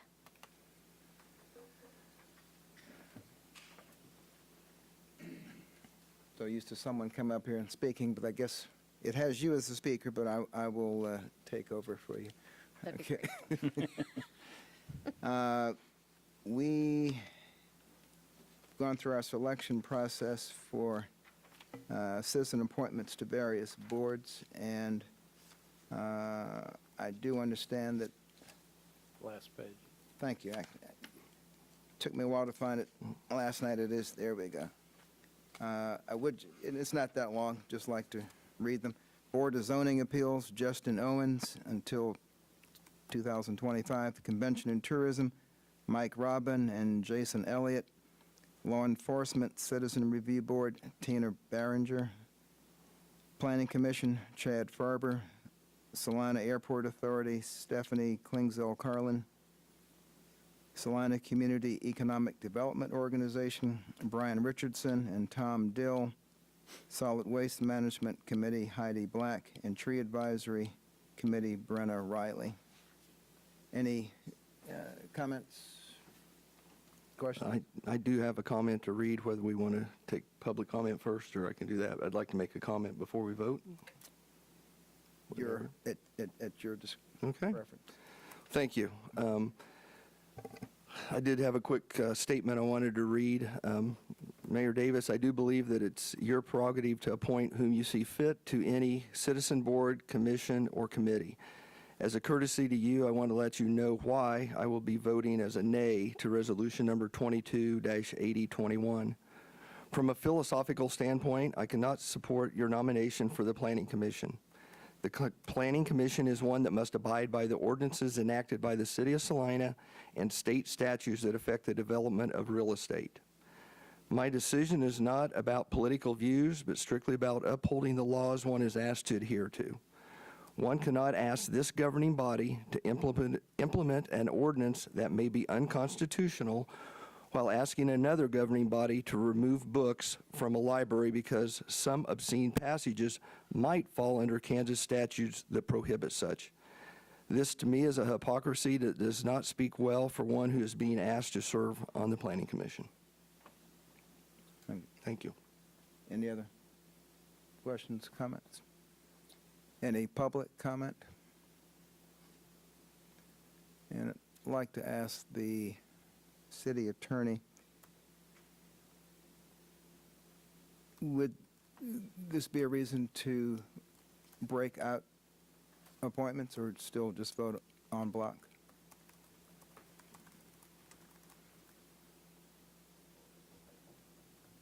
I think that is a matter of your prerogative, Mayor, if you believe it is appropriate to divide that question in terms of the appointments shown in that particular resolution. I believe that would be more a matter of your discretion, but certainly permissible. Okay. Any other comments? Yes, Mayor, I did have one comment on the tree advisory. The candidate, I think, is a very qualified candidate, but they did not live in Salina or the county. Is that getting into a technical thing that we don't want to go down, or? I've read through that, and I could not find where, at least for that committee, that the person had to live in the city. Yeah, that question was raised. We came to the same conclusion. That doesn't mean that it isn't within the governing, excuse me, that it isn't within the governing body's discretion to indicate, for that to be a deciding factor for you. But residency is not articulated as part of the tree advisory board ordinance that sets that board up in the first place. Okay. I mean, I understand the logic of. Yeah, my concern is that's opening the door for, someone from Wichita to want to come and sit on a board here. Yep. All right. Tree. Would that be something we would need to amend to our guidelines that we would want to look at for different? City. Because I was a little bit with Commissioner Longbine. It just seemed odd that we would have somebody from out of town making a decision about our community. And the city attorney and I haven't had an opportunity to discuss that, but my initial reaction is that actually may be an ordinance amendment, the way that we structure our boards and committees. There's one instance that I know of on the Planning Commission where we intentionally have a representative from Saline County rather than the city. But yeah, I'm okay with for the most part. And I think there's just a general presumption that they would be residents, but if we wanted to be more clear about that, we could certainly articulate that. All right. I will handle these en bloc and ask if there's any action to be taken. Do we have public comment? We have not yet. I'm sorry. Is there any public comment on this issue? Right. In that case, is there any action to be taken by the commission on Resolution 22-8021? Mayor, I move we approve resolution number 22-8021, appointing members to citizens, boards, commissions, and committees. Second. Okay, it's been moved and seconded to approve resolution number 22-8021. All in favor, say aye. Aye. Any opposed? Nay. Motion carries 4-1. And I'd like to thank all the citizens who have agreed to serve and get to find out what it's really like to join the process. Let's move to item 7.3. Item 7.3, Salina Fieldhouse, Qualic B, Leverage Lender, Inc. 7.3A, approve resolution number 22-8015, appointing members to the Salina Fieldhouse Qualified Active Low Income Community Business, Inc. 7.3B, approve resolution number 22-8016, appointing members to the Salina Fieldhouse Leverage Lender, Inc. Ms. Pack. Good afternoon, Mayor and Commissioners. Debbie Pack, Director of Finance and Administration. As part of the new market tax credit financing for the Salina Fieldhouse, the city was required to create two entities. One is the leverage lender, and the other is the Qualified Active Low-Income Community Business, which is we acronymed Qualic B. The leverage lender basically serves as that, the receiving of the initial financial contributions and the lending of funds to the community development entities, and also receives loan repayments over the life of the financing. The Qualic B serves the role of receiving a loan from the investors and constructing and owning the field house facility for a period of 7 years and leasing that facility to the city of Salina. In order to comply with the requirements of both those programs, it was decided that the city board, the city commissioners would sit on the board of the Qualic B, which because they were more operational and held the ownership of the field house, and that the city commission would select 2 members of the leverage lender, and the Greater Salina Community Foundation would appoint 3 members to that board. As city commissioners are reelected and elected, it sometimes causes us to have non-sitting commissioners on these boards, and with the we did receive resignations from former Commissioner Melissa Hodges and former Commissioner Rod Franz. So at this time, we have an opening on, 2 openings on the Qualic B board, which held Commissioner Hodges and Commissioner Franz as members. And we have 1 opening on the Salina Fieldhouse Lender Board, which Commissioner Hodges was a member. The first resolution, 80-15, designates the duly elected members of the City Commission to act as the board of the Qualic B. For the second, for the Leverage Lender Board, staff is recommending that you take a nomination and a vote to fill the vacant position on that particular board, and then amend resolution number 22-8016 to whoever you decide and elect. The officers of these specific boards will be elected at their own annual meetings once this action is completed, and that should happen in the next few months. So there's actually 3 actions for you to consider today. Approve resolution number 22-8015, appointing the members to the Qualic B. You can postpone that consideration to a specific time and date, or vote to deny that, leaving vacancies on that particular board. Staff recommends option 1. And the other action is on the Salina Fieldhouse Leverage Lender Board, would be to nominate and vote on a member to fill the vacant position on that board, and then to vote to amend resolution number 22-806, appointing that member, postpone consideration of that resolution, or vote to deny that, which would also leave vacancies on that board. Staff recommends option 1 in that situation too. I would stand for any questions. Any questions? Just have one question. Should a motion be made? If resolution 22-8015 is moved, should it read appointing members of the current city commission too, or do we need to? The three sitting commissioners that are, Already. that were already on the board would remain on the board to fill their vacancy, or fill their term through June of 2022. So we just add And then two names? later in the year, we would come back and we would reappoint everyone for another term. Does that make sense? Basically, I think We don't replace the two people who are not currently on the board today? Correct. Okay.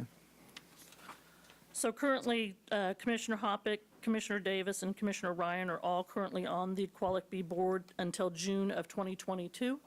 We would replace Commissioner Hodges and Commissioner Franz through that term, and then we would have to come back before June of 2022 and reappoint all of you to that board for another 2-year period, I think is that term. We'll need to conduct an annual meeting of that group as well, so we thought it would, I guess I thought it would be less confusing to focus on the vacancies at the moment rather than try to extend terms of existing tenured members. We'll bring that back to you as we get ready for the annual meeting. So that I'm clear, when we finish business in the next few minutes on this item, we'll have 3 members on that board, or? You have all. You'll have all 5. You have 3 that have a term that's yet to expire. Right, so And we're you'll adding- appoint 2 to appointing fill 2 the today. vacancies. So those names today. need to be included in the motion? No. No. You've got 3 members that are currently members, 3 commissioners that are currently members, and their term is yet to expire. They still have an active term. Right. We have 2 commissioners that left the commission and resigned, creating immediate vacancies. This action just fills the immediate vacancies, and by adding those 2 to the sitting 3, you have Right, all now, 5. do those 2 need to be listed by name? it's listed on They are the, it's listed by listed on the name in the resolution. resolution. Yeah. It's on the resolution. There's Yeah. 2 different resolutions on the front and back of one page. So Yep. the first resolution lists 2 names for the Qualic B, and then the second resolution leaves a blank to be filled in for the lender. I know. Yes, sometimes the 2 sets of information will trip you up. The only reason I knew that is I got asked some of these same questions this morning, and I had to fumble through it myself. Now, may I ask this slightly off topic, at what point in the 7-year cycle, or there was a life cycle to the quality? And are we in We're in year close. 6? 2023. We're in July year 27 of 2023 will be the end of the 7 The years. next, this appointment in the next piece will stand through I the believe life of what we've that done through the agreement? leverage lender is go through 2024 to give a year of wrap-up I think is what the intent was.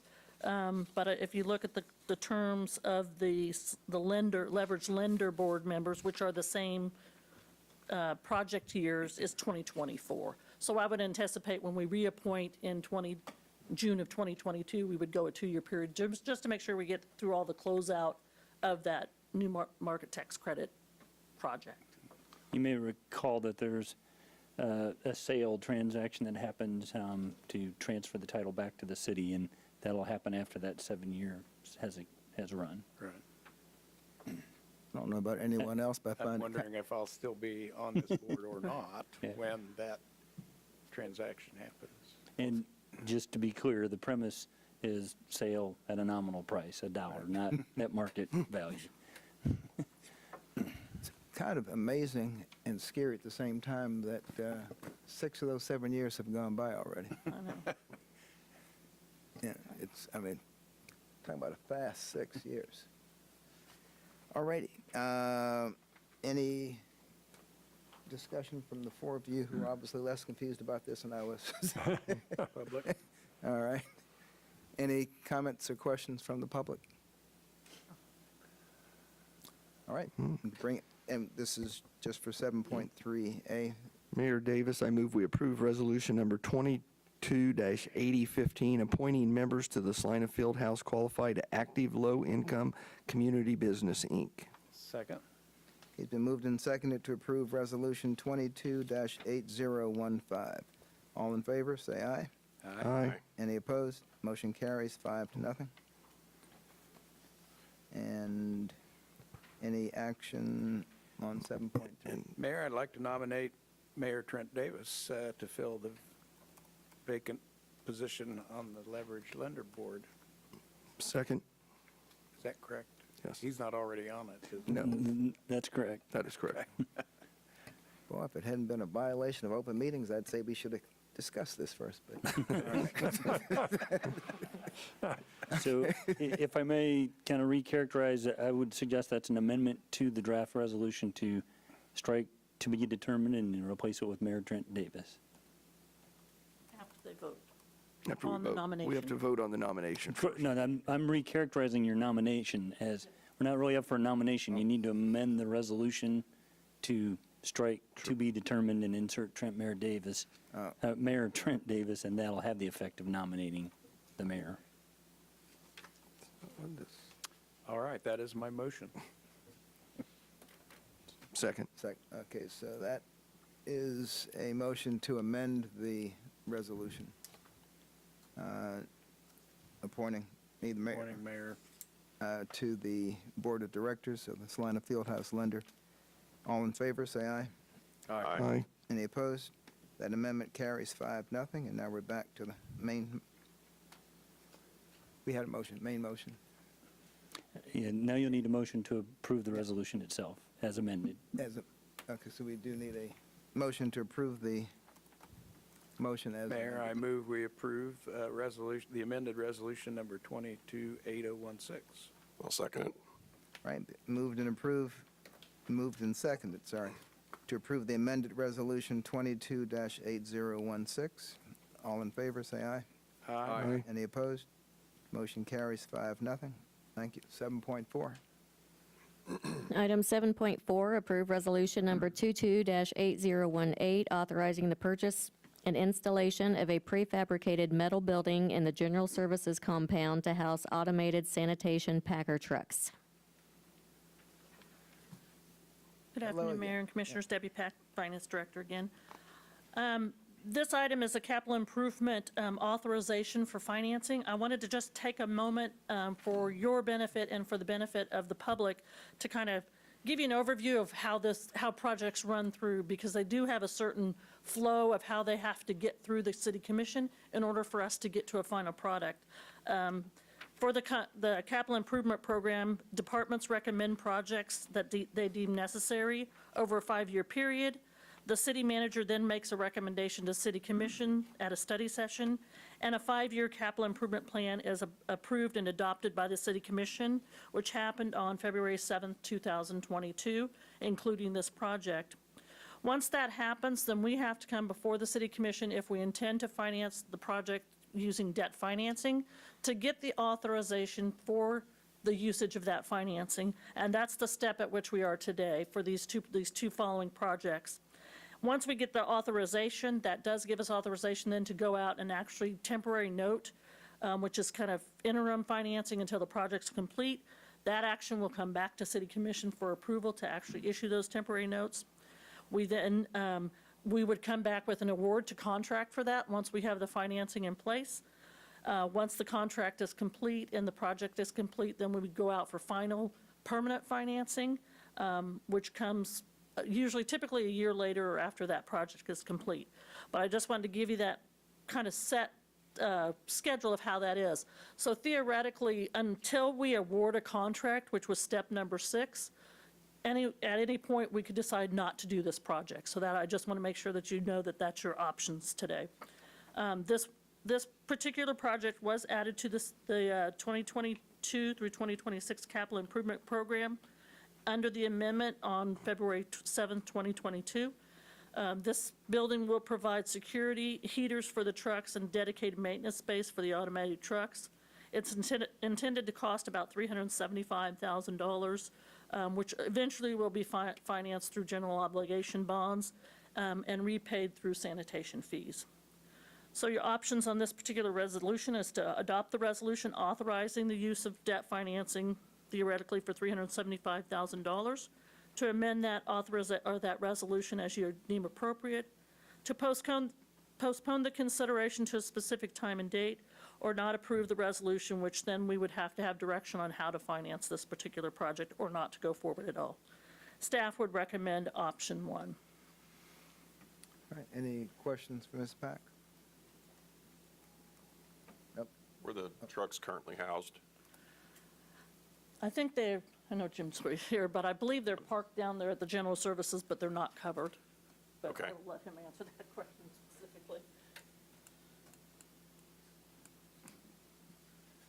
Jim Toich, Public Works Director. That's correct. They're currently parked outside in the backyard of General Services. And since I'm new to the commission, what's the value of those trucks? I'm sure it's substantial. $275,000 apiece, And how many trucks? 6. Thank you. Yes, sir. All right, any questions from the public? Any comments? Bring this issue back to commission for any action. Mayor, I move we approve resolution number 228018, authorizing the purchase and installation of a prefabricated metal building in the General Services compound to house automated sanitation packer trucks. I'll second that. Okay, it's been moved and seconded to approve Resolution 22-8018. Any further discussion? All in favor, say aye. Aye. Any opposed? Motion carries 5-0. We can move to 7.5. Item 7.5, approve Resolution 22-8019, authorizing and providing for the design and construction of the new Fire Station Number 4 in the amount of $5 million, and authorize the issuance of temporary notes and/or general obligation bonds to pay the costs thereof. Afternoon, Mayor and Commissioners. Debbie Pack, Director of Finance. This is the same action as we just took on the building for the sanitation trucks. However, this is for the replacement of Fire Station Number 4.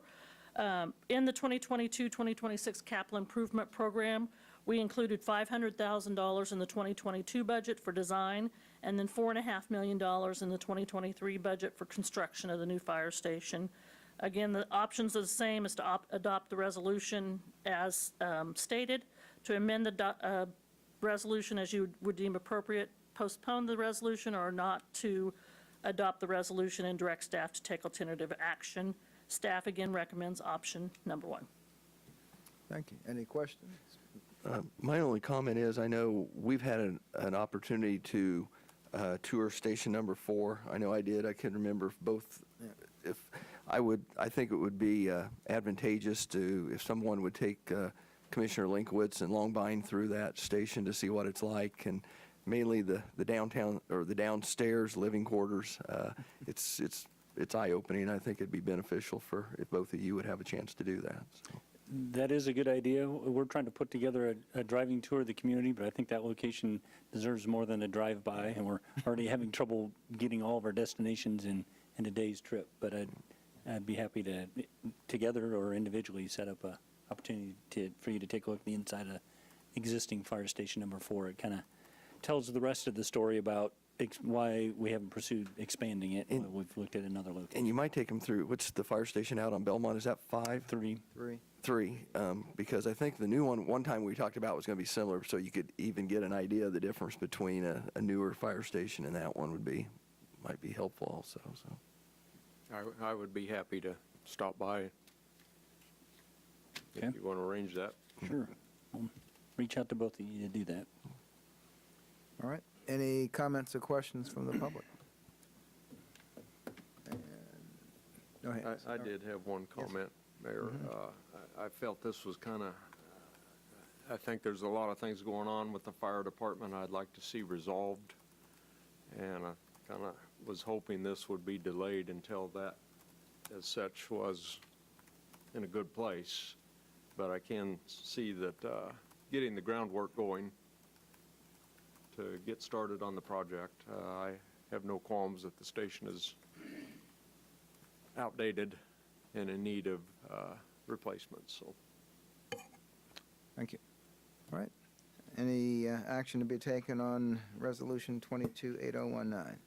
Mayor Davis, I move we adopt resolution number 22-8019, authorizing design and construction of a new fire station number 4 in the amount of $5 million, and authorize the issuance of temporary notes and/or general obligation bonds to pay the cost thereof. Second. Been moved and seconded to approve Resolution 22-8019. All in favor, say aye. Aye. Any opposed? Motion carries 5-0. We'll now move to 7.6. Item 7.6, approve ordinance number 22-11098 on second reading, requesting the annexation of a 53.26 acre tract of land located east of Centennial Road between Schilling Road and Magnolia Road.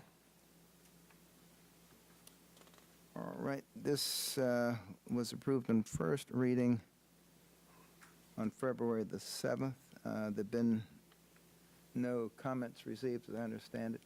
I do have a few questions. I'm not sure who I'm going to. I'll do my best to answer them. If I'm unable to, you may need to postpone. Okay. One question had to do with the access to Centennial. Is that access, well, let me ask another question first.